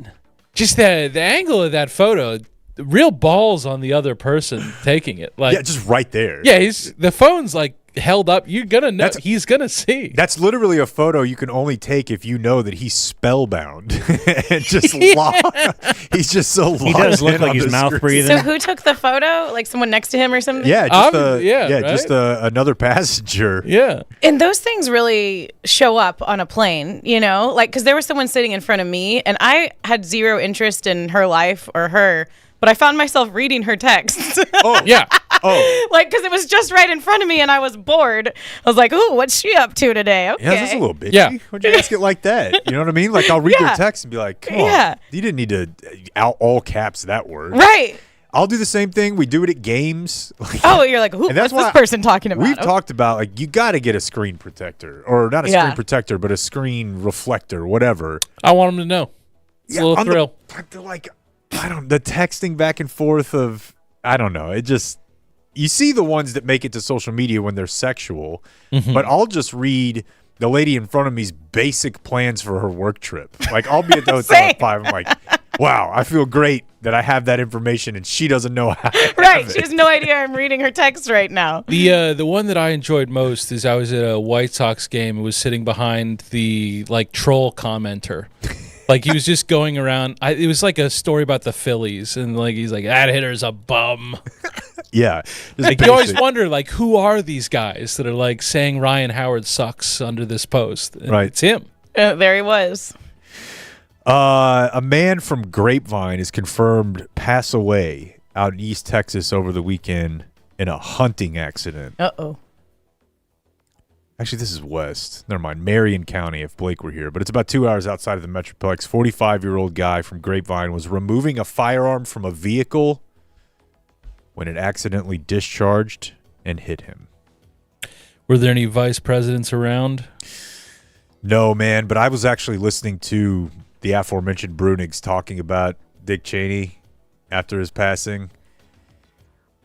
And there is something very, I don't know, it's nostalgic about the sort of guy like Cheney was. Like just the curmudgeon, like he always, most politicians, like they learn how to smile.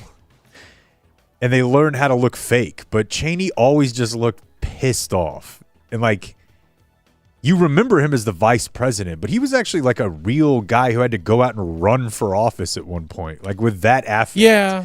Just that. How many TV cameras were there in that part of Montana? Yeah, at the probably time? not. Probably not. Think if you get a good ad in the local paper, you're probably well on your way to Congress. So he was somebody voted in. I always thought he was like a business guy that was just behind the scenes guy. I mean, at one point he probably was business guy, but he was a senator from.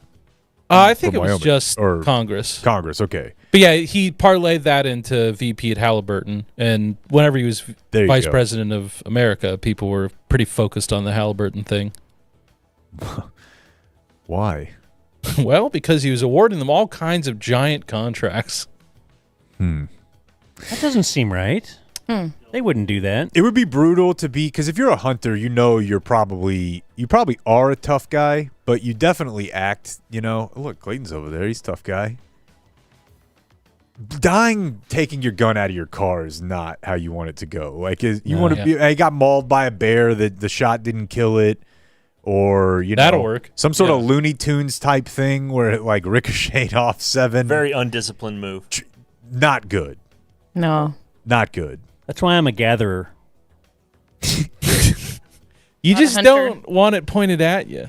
Like, don't you feel like you could handle don't ever have it pointed at you? You don't have to take a class, though, right? To have a shotgun? No. To go hunting with a shot? No. Well, Shouldn't you? You have to take hunter safety. You to do? get a hunting license. And then, I mean, it's very basic, but it's the basic laws of guns. Treat it like it's loaded at all times. Mm-hmm. Don't point it at anything you're not willing to kill. Is this too woke to say that there should be, like, you should have to take some kind of a gun class to get a gun? Like you do to drive a car. Well, but also, if you need to have someone else tell you, don't point the gun at yourself, like, how long were you going to make it? So but if you're pulling it out of the car, it's always, like, it's going to be hard to not have it at least sort of your direction. It's tough to pull out without it going off Push sometimes. it, go down, open up the passenger. Gameday.dumbzone.com. You push it. You'll limp-wristed open to the door. Maybe you wouldn't. Yeah, I don't know. I think most people would say you probably should have like maybe a little more. There's like a safety or something that should be on, right? Owning the gun. Shouldn't just do that. Yeah. Man, one of the funniest things, I remember when Bob met Cowboy Tom guy out in West Texas and started like messing around with guns, and he would post a photo of him with the gun and just the replies are just, it's like, bro, we live in Texas. You better have everything about this photo right. Or it's just, the first 50 replies are like, first time holding the gun? Like, you're pointing at your feet.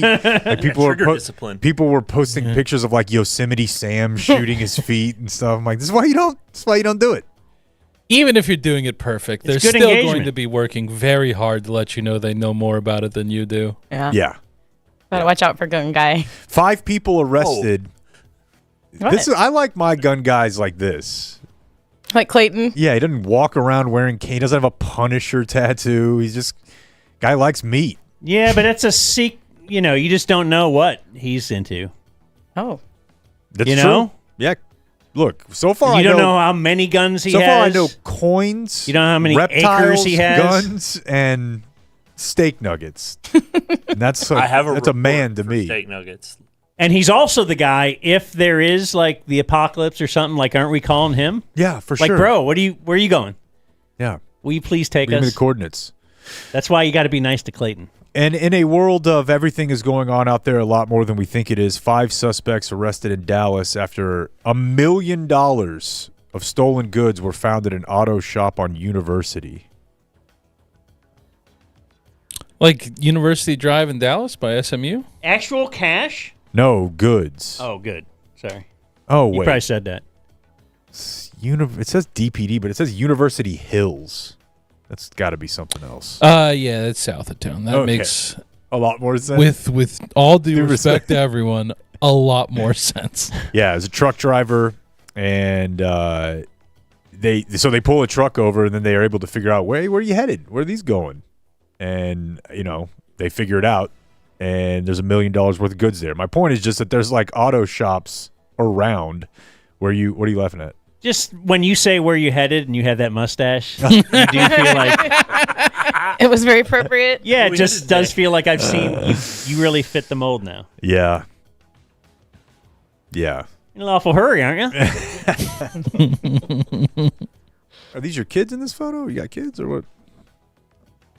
Trying to get back to them. Can't see your license plate. Wonder if we could just take care of this somehow. Dallas police has something called a salvage squad, which I wonder if they bring in the best for that. They searched the shop and discovered 600 tire rims, 800 tires, a fridge, a motorcycle, an ATV, and about $50,000 in cash. All right, that sounds like a pretty shitty list of stuff. It's $1 million. To add up to $1 million. $1 million. Tires and Dude, that's a trader's village on a Saturday. Although I would like to take a look at that fridge. My wife apparently is happy with the fact that we have a garage fridge and we're getting more steps, I guess. Yeah. But she was doing some research on buying a fridge, and I'm like, well, where are we at in this? Dude, I was over there the other day and saw get to like it. 8 things printed out in order that were like options 1 through. She's doing a ton of research on it's going to take her. Julie just goes to the We fair. might, you know what though? You can get everything at the fair. We might have I'm very impulsive. a fridge sponsor by the time she. Wow. No, I'm just saying, like we don't now. We don't even have a cold lead. But By by the time all she rocks gets, were turning over. No pun intended. Whenever we were over there last time, I thought she was leaving to go buy it.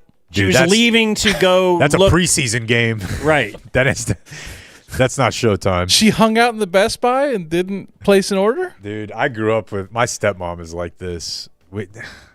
She has to feel really, really good about this fridge. It is a big purchase. And like I know your wife does this too, and do whatever makes everybody happy. To me, this is like a hobby. So like I would say it's annoying that she does this, but if that's what makes her happy. But I remember when we'd go to my dad's house on the weekend, it was only 2 weekends a month, at least a couple hours of Saturday was spent driving my stepmom to different places to return shit.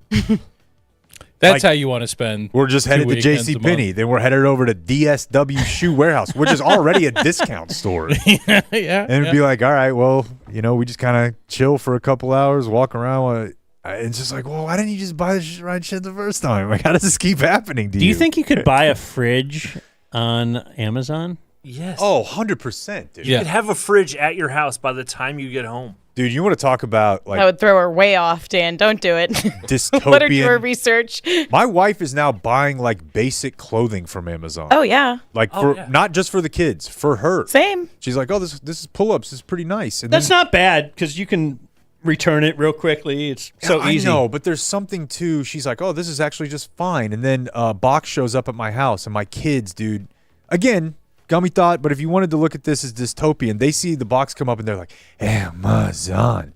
It's like they're God. Yeah. They just see that truck pulls up, and they don't even care what's in it. That's true. And then they go to the TV, put on Amazon. Where's the catalog? Give me the catalog for Amazon. It's just insane, dude. Wouldn't you want to touch? It's the company store. Yeah. Wouldn't you want to touch your fridge and open it and just see how much? I don't could care fit about in? that at all. Nah, does it fit? Good. Yeah. I can buy one for $679 and have it delivered Thursday. That doesn't seem like enough for a good fridge. Well, yeah. Well, I didn't. How many stars? Here's a $4,500 one, but I can't get it till November 25th. Oh, I can get one for $700 tomorrow. You gonna get a TV on it? What would you spend on Why? a fridge, Sam? What do you think normal is? Probably 15 to 2,500. That probably, yeah, you're probably right. Good guess. John Mulaney has a bit about buying a dryer in his most recent stand-up, and his tactic of walking to the Best Buy and say, give me most money. Yeah. I think if you just went to Best Buy, got most money fridge, Yeah, because then you're not going to be at like the crazy Best Buy elite isn't level. a high end. Yeah. Yeah, there's nothing in Best Buy they're not going to sell you a $20,000 fridge in Best Buy. Do you think Amazon they would send a drone with this fridge? They're probably not going to drone you the fridge. It would be very funny if they started droning like C-130 cargo planes and just dumping out. Yeah. Parachute down. Speaking of that, Dumbo drop a fridge in I don't Dan's know. yard. I don't know if there's anything to this story or not. I see people get mad about it when it happens. I don't know. But Google has announced a $40 billion investment in North Texas, which features 3 new AI data centers. And there's one out in Haskell County, which is just north of Abilene. That's not that far from here. That's my hood. Okay. It's bad out there. It's bad out there. Haskell County is not where Haskell is. No. Haskell, what are you thinking of? Haskell the city? Yeah. I don't know Haskell if City in Haskell County or West Texas, north of Abilene. Okay. Think Pascal, maybe? The street is closer. I thought Haskell's. Yeah, that's for Pascal, I know, but We're literally talking about where I'm. yeah, and this is 3 hours away, Haskell, Dan. Okay, I can tell you what am I people are getting pissed off about right away. Could be thinking about the street. The grid. So, Abbott says it'll all be good, but trust me, whenever you're freezing in the corner, you'll be. So Google's Well, they going to got all take those all wind the turbines energy out there. from the grid? That's the worry? Yeah. Everyone should look out for an upcoming It's Just Banter on this, but I don't know that we got to worry. Like, on the one hand, we should worry intensely about these data centers. On the other hand, you don't have to worry that much because where these data centers are heading, we're all going to be dead in 6 years tops. What? Well, so should we worry about that? I mean, like, you can or you can just accept it. Because of AI? Yeah, the second the machines, which is like so close, it's so much closer than anyone thinks. They're going to start these plotting against us in 3 years. I really only care about the Cowboys getting a ring And before they take over. That's literally. I think that your chances are pretty tough. Quentin Williams' contract. You'd like to think you got 20 years before the computer is smart enough to kill all of us, and you just don't. They're close. Why would they want to kill us, though? Why wouldn't they? That is the most Julie question ever. I like to think that I could be friends with them. Oh, man. Like, my devices are learning a lot about my family, but I think they like us. Yeah, and the current ones probably do. But there's more coming, and there's only one way this ends. Go watch Terminator 2 again if you don't believe me. I don't believe everything I see in Terminator movies. Dan, there's your news. What do you mean? I said, The Dumb Zone. Excited about the fact that I got to go find this piece of audio. Like and subscribe. That was a good news. See, we left MTG and all that out. We don't need it. Oh, little spitfire. Marjorie Trader Green. Did you hear Damn, that? son. I didn't make it up. Well, you can claim it if you want. He Oh, did. Did he call her that? Oh yeah. You know what else we left out? I forgot to bring up Anthony Davis earlier today. Oh, yeah. Did you see him at the Mavs game? Was it a Packers jersey? Yeah. Yeah, So he knows, like, he's at the center of this whole storm and everything. He doesn't care. And so, like, yeah, I want to make sure the local fans, though, at least don't hate me. How much do we have to pay him to get him to care then? Yeah, well, you may remember, and I'm not going to sit here and, stump for the New Orleans Pelicans ownership, but it's kind of funny the way he did it. But he wanted out of there so bad that when he just stopped playing, he would wear goofy T-shirts on the bench to send a message. And in the last game that they had him, he wore a Looney Tunes shirt that just said, "That's all, folks." I thought he was, like, the hardest worker. Yeah, I mean, when he that doesn't, character guy. Yeah, I You thought trade we for needed him more for the guys like character. this. when he was a Laker and he had LeBron, Instead of that and he could fat-ass Luka. hang out with Sal and Murr and Hollywood, but now the guy's a bum. Let's do some birthdays. Happy birthday. Thank you. Who was that again? Oh, that's Sydney Sweeney. Mm-hmm. Viewer mail birthdays we start with here. We have Dear Vagina Lover. Oh. Sam, these are going to get a little... Earmuffs. Or not. A little racy. Look, Sam's with Game Day Men's Health. I'm used to hearing and seeing that all He day is long. serving vagina lovers left and right. All right. It's true. Right. What do you mean, all right? Let's treat our partner with respect here. He said love. Okay. Oh, you mean which partner? Him? Yeah. Oh, I thought you meant the lady partner. Do you call your vagina your partner? Okay. What are we doing here? No, that word though is jarring. Like I don't know if he was 'Cause prepared I to think hear the as you V grow up, word your 3 wiener is times like today when he your sat little guy, down. isn't he? Right, little bud. Little buddy. Yeah. I'm sorry, dude. I don't know if I've ever I'm seen- sorry. Do you both say little buddy? I'm sorry I hammered you that hard. Is that what we just heard? Everyone's had to You apologize guys just to agree on that? Everyone's had to apologize to it before. Right. I really Everyone. wore you out there. Oh my God. I'm sorry. I didn't know you couldn't take it. I know I said we were on a pitch count, but It's not my fault. heat of the moment. You were on fire, so A pitch count for kinda- little buddy. Wow. partner feels too formal. Do you now wish, Julie, that you hadn't said anything? No, I love this.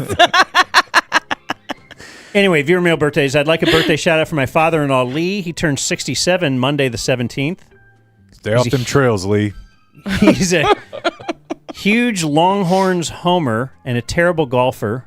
Oh. He did, that's however, nice. make a really gorgeous daughter who I was able to talk into marrying me despite my small wiener. Jeez. GameDay.dumbzone.com. Seriously, these people are begging for game day. Tell Blake we missed the handoff from Andrew and Amarillo. Shout out Andrew. That was funny, Andrew. And the Longhorns. In 11 days, TC and I will be standing in that stadium together. Absolutely. Hand in hand. Right on the 50. Not quite, but I got us tickets. Not, Well, no, I just, because of our friend. we may be able to get on the field. Our Pearl Yeah. Jam How loving much were the friend. tickets? I'm not going to tell you. A lot. Yeah, I don't want to know. I bought them as a gift for my friend, a Christmas gift for 300 my each? longtime friend, the only friend, Higher or lower than one of 300 two each? friends who wrote me in rehab. I just knew you'd curb me if Oh, I now wrote he you. has that a against little everybody. bit more, but not much. You're in the right. Yeah. I just thought you'd be mad at me if I did something cared that about wasn't. me. No, that you just would know this isn't him. Is this going How well do you so write far? someone in rehab? I was told that I would've could write done him a that. note if I could. I didn't know. I'm just talking. I was probably trash. told to tell I you. never thought about it. Literally, Dan is one of my best friends, and I wouldn't have done it without him sending me there. But I'm buying TC the tickets because he's broker than you. So Anyway, I'm wishing I'm not dear buying Dan. you anything ever. I want Me? you to know that. Yes, and I don't. I feel That's the same ridiculous. way. I'm writing to wish my sister Megan Lowry a happy birthday. It's her Dak Prescott plus Jason Terry birthday. We're both day one subbies. Her leader is established the run guy. Blake allowing his kid to carpool with the homeless. Do you hear that story? And Jake's perspective on think so. coaching youth soccer. She would like less Sarah Hepola, more aggressive, continuous, anti-Nico forever content. Gotcha. PSA, pillows with people's faces on them make bad gifts. I sent Blake a Venmo for the shout-out from Matt. Yeah, Blake went to go give some clothes to the homeless gentleman that he gives money to every month. Yeah. And the guy needed a ride to his storage unit to put the clothes up. And the guy also had a friend with him, another unhoused person. Oh. That person needed a ride. So Blake spent the better part of like 2 hours taking them where they needed to go. And his wife was upset because that's the night he's supposed to be at home with his family. And his wife was also upset because his kid was with him the entire time. Like in the back of the car with them? Yeah. Is the kid like in a Am car I- seat age? Like just kind of, He's 4. okay. Yeah. Like, He's can't say, Daddy, what this are we is- doing here? Blake's heard your story. How I many know. times? My dad did the exact same thing when I was a kid. We were driving to I took driving from on a that Saturday. story that's off limits. And there I was- would have thought about it beforehand. Now I know it's a no. Me and my brother were in the car, and there was a guy who had a sign that said, "Will work for food or looking for a job." My dad was like, "Get in the car. I'll take you down to the main hub where I work." And we started driving him to the UPS hub, and the guy was like, "Yeah, I'm going to get out." But we were in the car Yeah, for like never 20 mind that minutes sign. with a guy who was just on the corner. My mom was not happy. Yeah. Yeah, she shouldn't. Team moms in both of these scenarios. Team mom. Like, it's such a judgy thing for home. They don't have a house. That doesn't mean they eat children. It's not like what. Yeah, but you the just streets have made me hungry for their blood. I don't think They're they're just worried homeless. their kids are going to get eaten. It's just not the unknown. 100% of homeless people eat children, but 100% of people who eat children are homeless. 100% of people who It's eat fair. children.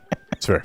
And my last viewer mail birthday is my supremest leader, Pol Pot of the Pink Spot, Daniel. Sam, that's a new one.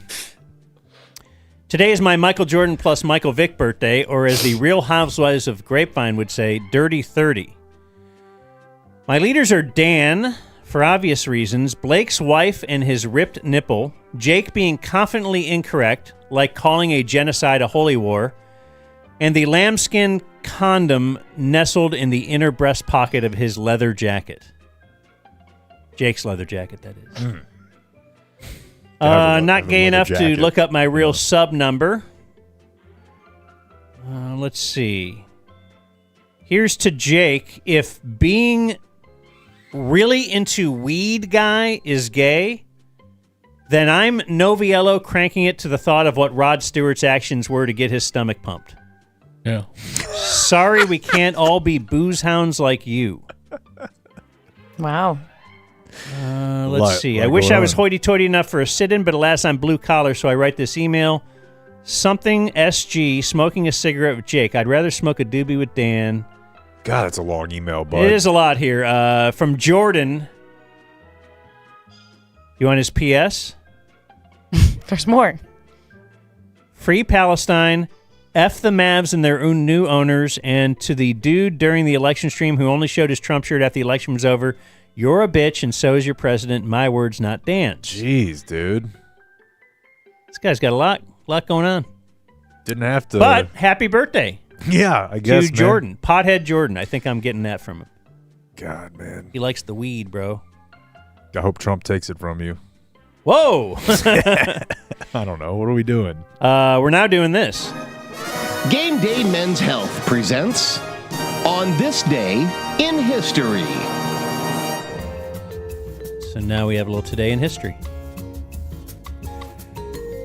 And yes, it'll be brought to us not by all of the Game Day Men's Health locations in DFW, of which there are like a dozen. 12? How many we got? Right now, there's 12, yes. Okay. What are you saying? Are you intimating there could be more? There could be or more. Less? Could be more on the horizon. Okay, you're saying not less, though. Not less. Unless you put them other guys out of business. Is that your real goal? To cannibalize their own company? Right, yeah. He I just don't wants think so. Yeah, that's definitely not the goal. Just help all the men. I will say Lakewood, we can give the best wood out there. There you go. Okay. I like that. Not right. many of them have that right there in the title as a layup. Yeah. I do like that. So today is Monday, November 17th. On this day in 1979, Iran's Ayatollah Khomeini ordered the release of 13 black and or female American hostages being held at the U.S. Embassy in Tehran. And once again, the white man gets the short stick. Just can't win. It's always Can't win for toughest to be losing. a white man. We'll do it. We'll take it in the shorts. So were there black men released? Yeah. I mean, at least, yeah. And I always, I learned that not when I learned about this initially, but when I learned it, it was like, you bastard, what are you doing? Playing a little woke shit with me. What do they care? They care. The legacy of American slavery is a big deal to the Ayatollah? He was stunting on us with like, oh, we see how you treat him. I'm confused, but it's a real, like somebody else calling your mom a bitch. And you're like, no, that's for me. Yeah. On this day in 1979, Daniel Okrent invented fantasy baseball. Rotisserie. Well, on this particular day, he was heading to Austin. And he was pitching some people about this idea he had. And he met them at a place called the Pit League, or the Pit. The Austin barbecue joint called the Pit. And they were not very receptive to his idea. They called him a nerd and stuffed him in his locker. 2 weeks later, he's in New York. He pitches the idea to a more receptive group. And he pitched this at a place called La Rotisserie. And that's why they ended up naming it Rotisserie Baseball. And otherwise, it would have been called Pitt Baseball. What a How about fumble by the city of Austin. Yeah. Good thing it wasn't at Comet Ping Pong. Yeah. This day in 2014, Mike Modano was inducted into the Hockey Hall of Fame. You know him, don't you, Julie? I do.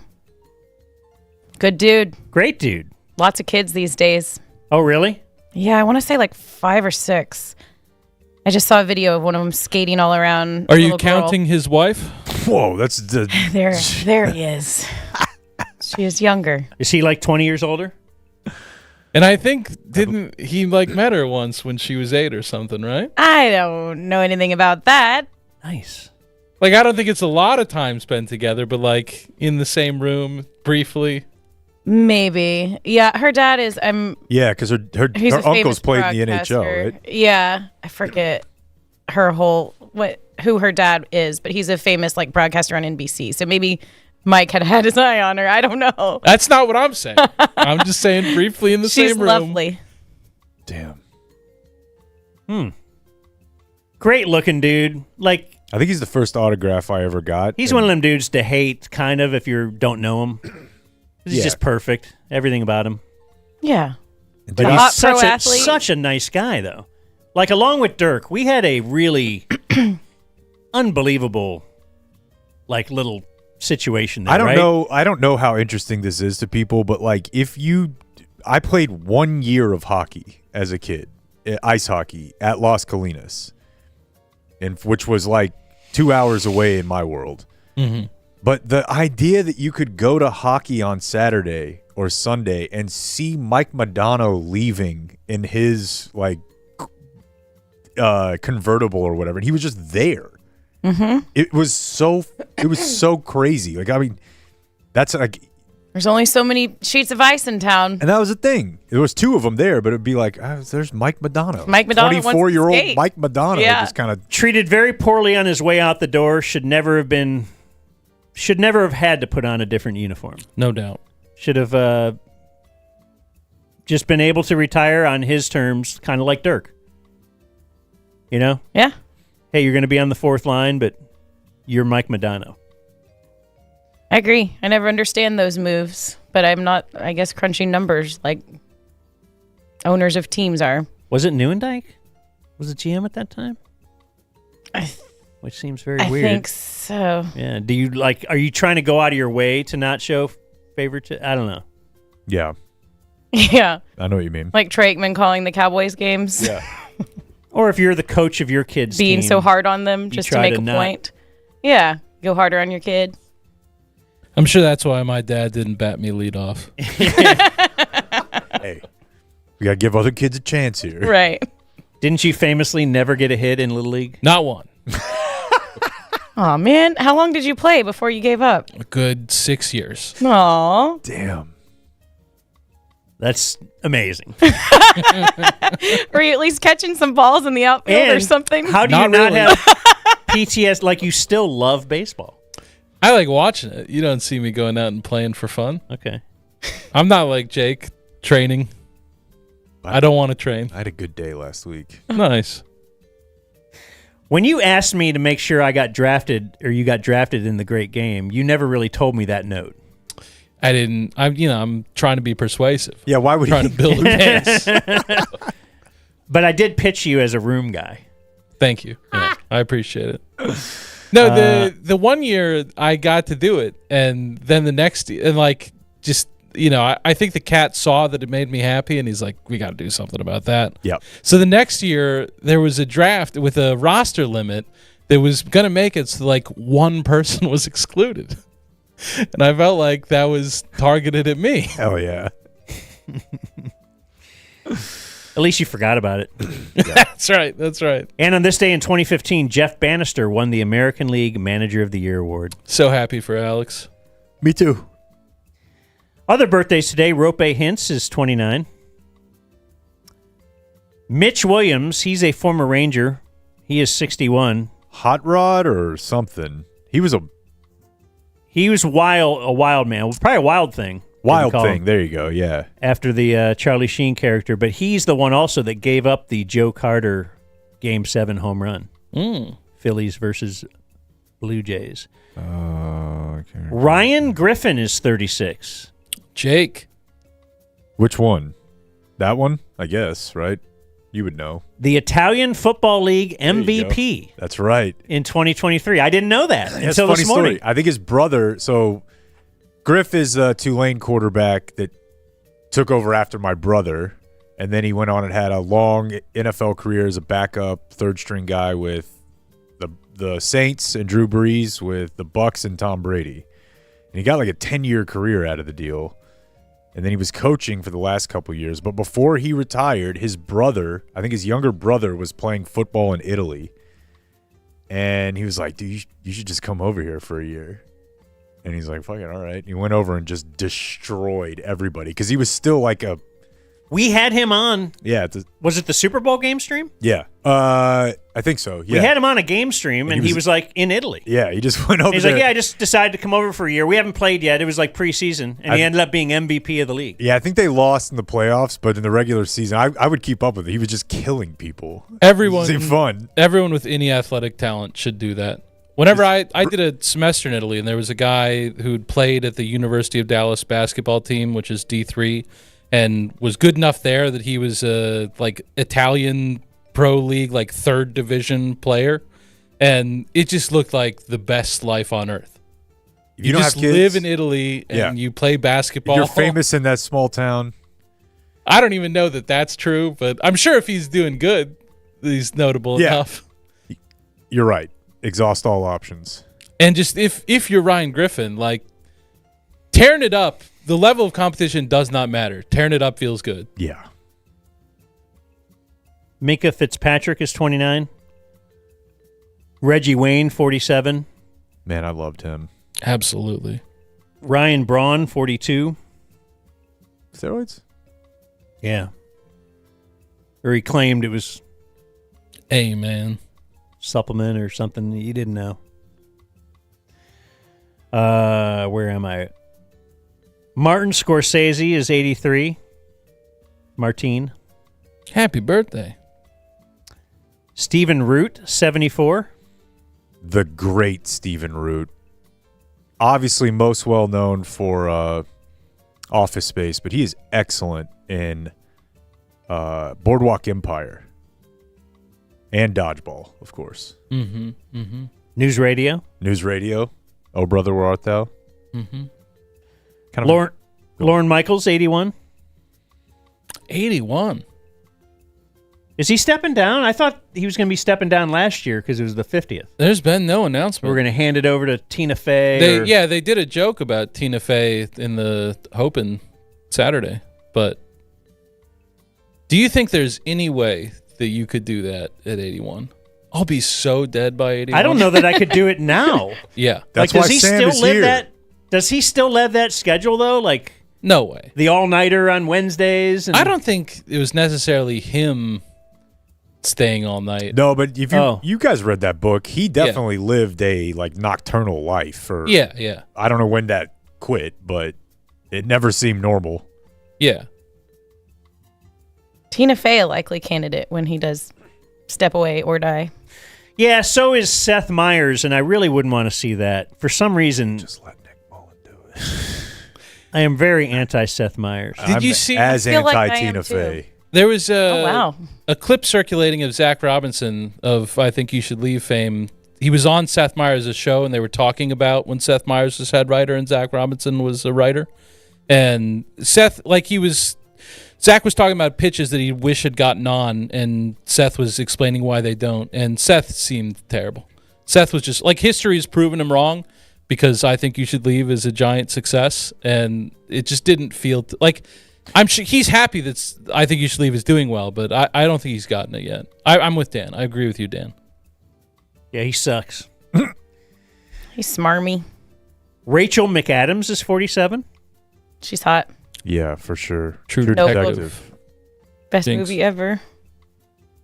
The Notebook. Mm-hmm. Leslie Bibb is 51. Also hot. That is Ricky Bobby's wife. Yeah, she's in something. She is in something. Yeah, her White recently. Lotus. Okay. Oh yeah, okay. She was one of great the in friends of the little threesome there. I know. Isaac Hansen is 45 from the music group Hanson. Once put a Hanson CD in the microwave. Oh, to make your brother cry? Yeah. Yeah. Big tough Tulane quarterback. Yeah. Future Tulane quarterback is crying because of his Hanson CD. Why'd you do that to him? Did that ruin your microwave? Yeah, I think so. Dude, come on. Like, it was so. It's a little brother. You're making fun of him. You're bullying him. Hanson sucks. Listening to girl music. You had to teach him. Bop. I was like, You come taught on, him how to man. be a man. I had my red Yankee fitted on. Yeah. Like, this shit sucks. The rule of thumb Hop in the is pit. He might not have made it to Fifth Clemson or I know, yeah. I was a big motivating whatever. factor. Tulane as a quarterback. Prove my brother wrong. Yeah. RuPaul is 65.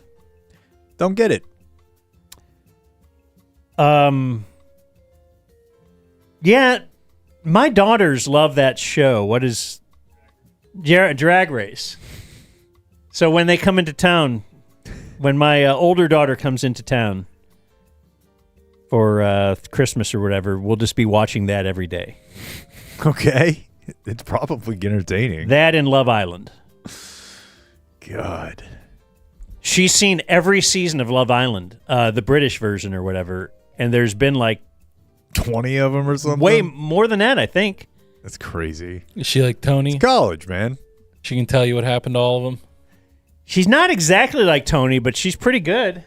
Like, the thing about Tony is, even if you had watched every episode of Dancing with the Stars, there's no way you'd be able to recall like that. No, I've gone through a series again, and it's always like I did this with 30 Rock.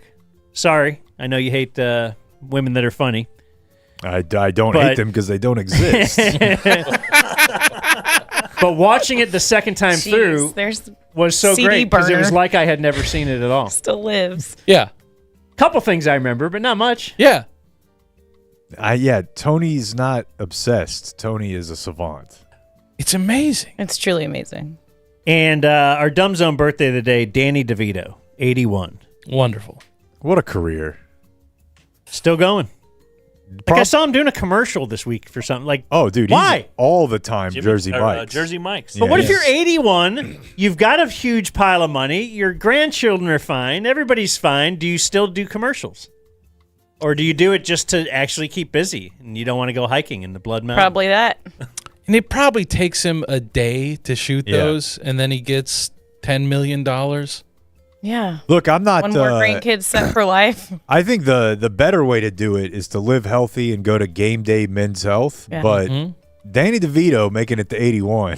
Yeah. I don't think that you would doesn't have make had me that. feel great about the broccoli I ate for breakfast this morning. Like, Danny DeVito's going to live to be 90? Does he look? He doesn't look like he's old. He might be doing He's some looked Game the Day on same the side, for the though. last like 30 years. That's the thing. Yeah. It's the like the genes. That's the Bob thing and about Dan. Game Day, though. That's all them Hollywood people. Yeah, how do you think that's happening? Do you think all these people we just mentioned, 80-whatever-year-old Scorsese, 80-year-old Lorne Michaels, you think they're just like waking up and drinking a shake? Or you No. think Jerry? They're How do you going think to- Jerry's doing all this. Peptides. Yep. That's I was right. gonna say, I'm sure they're on peptides or regenerative medicine. Kicks back the aging years. Oh, You think DeVito's? Oh, yeah. I think Good? all of Okay. them are. Like all of them? All of them? All of them. How's he boning? Yeah, He's not doing that with no help, right? No. GameDay.dumbzone.com. Do you just assume he is? If you want to bone, what? Do you just assume that he is? That he's boning? Yeah. He's DeVito. Yeah, he's DeVito. He's Come got on. chicks left and right. Come on. I thought that was just retired at some point. No, it doesn't have to be. Yeah. Not with We, Game Day. we work with the 80-year-olds every You day. do? We do. Okay. There's a lot there. Probably more of them than Firm They up have that more- pasta. They have more free time than 50-year-olds. So That's right. true. Sex time. Sex time. Workout time. You think they're retired at those retirement centers? They're retiring that ass. I hear there is a lot of sex going on at those places. Oh, yeah. Heard that What do you know about that, Sam? I've heard outside of college, that's the number one STDs. Really? Outside of college and nursing homes. Yeah. What kind of sex ed do you think they That'd had? be kind of great if you Right. got Dude, an STD at 85. You'd be like, hell yeah, Dude, just think about I don't know. Just think about Damn like, right I did. generationally where we are. Like nobody in a nursing home right now. They're like a condom. Yeah. Right. What are you talking about? I've never worn a condom in my life. Right. Don't know what that is. When they were still in their, those days, condoms were not a thing. You expect them to start now? I That's doubt great. it. That is great. That's the Fooling around. game day doing God's work right there. And we have Dead on the Stay Still Dead, Bo Schembechler. Glad he's dead. Stu Cedar. Jeez. TC's a Notre Dame fan. So we'll give him a pass on that one. Okay, wishing death on people. He's dead. I hope he dies Celebrating again. death. Right, because then he could be ascend. And then Born on This Day Now Dead, we end with Joe Avezzano. Wow. Talking about Italian football. Legend. Coach of the Milan Seamen. Mm-hmm. And that's what happened on this day in history. Do you think this is it? Let's see. My name is Joe Avezzano. Most people in Dallas, they know me as Coach Joe. Wait, Got pause that it. name? You know who Joe Avezzano is? I do. Okay. Do you know how he got that nickname? Because he's going to tell the story here. I don't. It's an interesting story. Yeah, go ahead. Got that name because of my many years with the Dallas Cowboys as a special teams coach. Yeah. So his name is Joe. Uh-huh. And he's a coach. And that's so they would call him Coach Joe. just a deep cut nickname. Let me just spend a little time letting you in on how we came up with that nickname. It's a funny story, really. Well, so it all started when my mom named me. Anyway, yes, let's have closing remarks here. They can be brought to us by Game Day Men's Health at gameday.dumbzone.com. We've already told you about the wiener and all that, right? Anyway, man, thanks for coming in. Thanks for being part of the Dumb Zone. Thanks for having me. This is awesome opportunity. Never been in a studio, so it's good to see how y'all interact and just go about the business. It is named after you guys. Yeah, you like that sign right there? The Game Day Men's Health Studio. I love it. Most of our some of the locations were in medical buildings or office buildings, so nobody really sees storefront. Pull that a little closer, just a little. Yeah. Most people don't see like a storefront, so it's good that y'all have it going so we can get our name out and help as many guys as possible. What is yours in? It's in an office suite. We're on the 7th floor of Lakewood Tower. Beautiful views. Yeah, There are nice views there. How long you been doing it over there? We opened up in September last year, so just over a year. And what's your history? I was in business my entire life, and then I did consulting, finance, real estate, and I always wanted to be a doctor. Hated blood, couldn't understand how people do injections or anything like that. And this came around. Game Day is a franchise. We have 350, 400 locations across the country, and thought it'd be a great opportunity just to help guys. And I have a location here and in Raleigh, North Carolina. So we've helped probably 600 to 700 guys over last year, and just seeing the transformation in some of their lives is phenomenal. Are you from there? No, I'm from Dallas, but just wanted to differentiate, and Golden Triangles is a great area as well. Yeah, I don't know if it's like this at all the places, but the people at the one I go to, I genuinely feel like they care about me. Like primarily the two professionals I work with there, I don't know, they seem to actually care. Yeah, they've been very concerns cool. Once I called up, they talked me through it.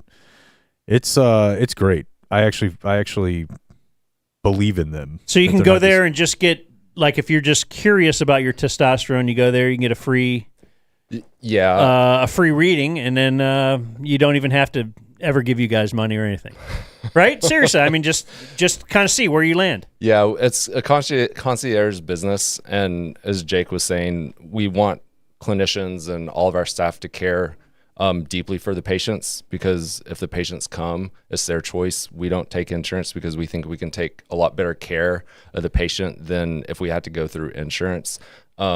And when you come in, we want to treat you like world class, or just make you feel as comfortable as possible. And we do offer a lot of services that maybe the typical doctor doesn't know about or offer. And I won't say they're revolutionary, but they definitely help optimize your health, reduce aging, and just make you feel great again. And whether it's hormone replacement, peptides, as we were talking about ED issues, I mean, 50% of guys experience ED issues throughout their life. And we'd love to be able to assist in helping you feel good again, and either pleasing yourself or your wife or partner. Are we still doing the 10% off if you mention the Dumb Zone? Yes, we are. For life, right? For life. So I shouldn't even have asked that, because it's forever. Mm-hmm. You guys will not discontinue that. So I just have one quick one on the peptide thing. You can just do that as part of like a short run, right? Like it doesn't need to be the full. Yeah, typically we recommend cycling on peptides, depending on the peptide, but sometimes 3 months on, 1 month off, 6 months on, 2 months off. And then we can also do blood panels depending on what you're looking at to see how your body's interacted with the peptide. What if you're just like, I have a big month coming up? Could you do it for like a few weeks or something? Or like, how does that work? You really need to get the 3 months. Well, we would recommend at least 3 months. But Okay. I mean, I take peptides and I could tell pretty much from the first, second, third day that I was sleeping better. I've had sleep apnea for 15 years. And I feel a lot more energized now that I'm on peptides, and that was pretty automatic. But some of the medication, and depending on the person, will react to it differently. Isn't Travis using them for like old war injury, not war, basketball injuries and stuff? And for recovery for that. How much do you think microplastics are playing a part in testosterone levels reduction? I can't specify just microplastics, but from the research, it's crazy. It's microplastics, food, toxins. It's just from 1950. Now a 20-year-old has the testosterone level that a 70-year-old did in 1950. So it's wow. Wait, say that again. Now the average 20-year-old has testosterone that a 70-year-old did in the 50s. Why?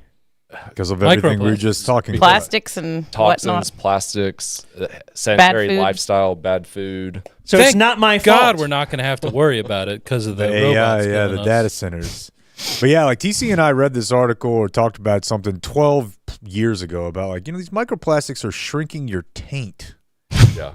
Huh. And it was I was Maybe like, okay, so what the is that? Instagram And moms that are actually is an indicator of like your testosterone, and it definitely is actually a part of what's the Instagram wives are correct. Well, I mean, when they're telling us getting to- it from the people who have been saying for a while. There's a lot of stuff in our everything that shouldn't It's just be. it's almost too overwhelming though to even like how do I change everything? Yeah, you it's don't. Hard. You just do this. Yeah. Just take care of it. Just go get pumped up. Yeah. Yeah. If you think about everything you can change, it's just overwhelming. And you'll be ridden with anxiety. I don't know all the reasons, and that's one of the. After I started researching, because I wasn't on TRT, but I knew friends and different business colleagues, all of them were on it. They all said it was a game changer. And unfortunately, whatever has caused it in this world, it's happened. But yeah, like you were saying, taint shrivel up. Sperm reduction. There's Real thing, folks. A lot of issues. And you want to check this one over here? A year in? I would like to, yeah. We'll definitely get flagged for that, though, if we do it on the air. Yeah, probably. After the show. Yeah. It's interesting. Yeah. Well, I'm glad y'all are there to help people. Yeah, thank you for having us on, and we'd love to help people. And it's been crazy because our average patient we target is probably 35 to 65, and there's a lot of guys in their 20s now that are coming in that have their testosterone below 300 or 400. What's the good level? What should you be at? We try to get guys anywhere from 800 to 1100, and that's dependent on age and just their own chemical and physiology of their body. But most people we see probably under 400. Wow. There's some guys in the 600s, but we also look at free T, and if it's below 20, we can help with that, where the 800 to 1100 is the total T. So there's a couple mechanisms to see if they do have low T, and obviously side effects of low libido, being tired, brain fog, or some early indicators of it. Mm-hmm. What if the horny voices in your head just won't ever stop, and you want to just they don't get have it dropped anything. about? They don't have anything for you, pal. I would say you're. No one does. You don't have anything for that. No. All right. Well, anything else you want to add? Just I know with New Year coming around, Valentine's Day is about 12 weeks out. The holidays are approaching. Exactly. You guys got a big counter down to Valentine's Day in the office? We don't, but with the holidays approaching, everybody gets busy, have a lot of parties, so you're probably eating or drinking a little too much. So once that's over, we're happy to help with. We'll have New Year's promotions and specials, and Valentine's Day is about 12 weeks out. So some of the ED solutions we have, it takes usually 6 to 12 weeks depending on what service you want. So if you are interested and you want to optimize your wiener, It's more than it's your life. Oh yeah. Your wiener or your life. Now's a great time.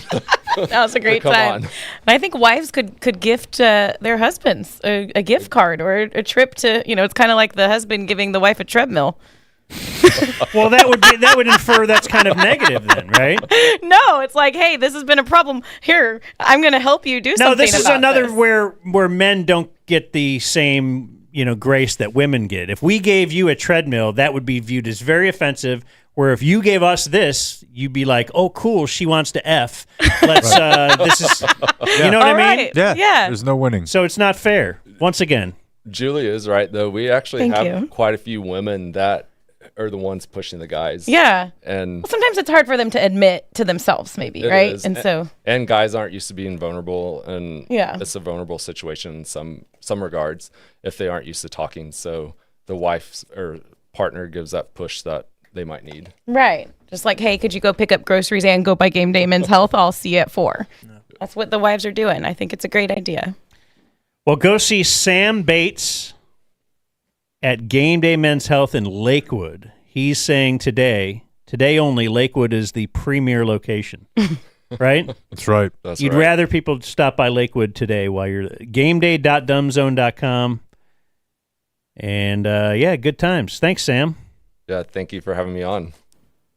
Adios, mofo. We gotta go before this becomes a zoo. Thank you for watching my video. Subscribe and type for my name if you want to watch more of my videos. He talks like he plays. Yeah.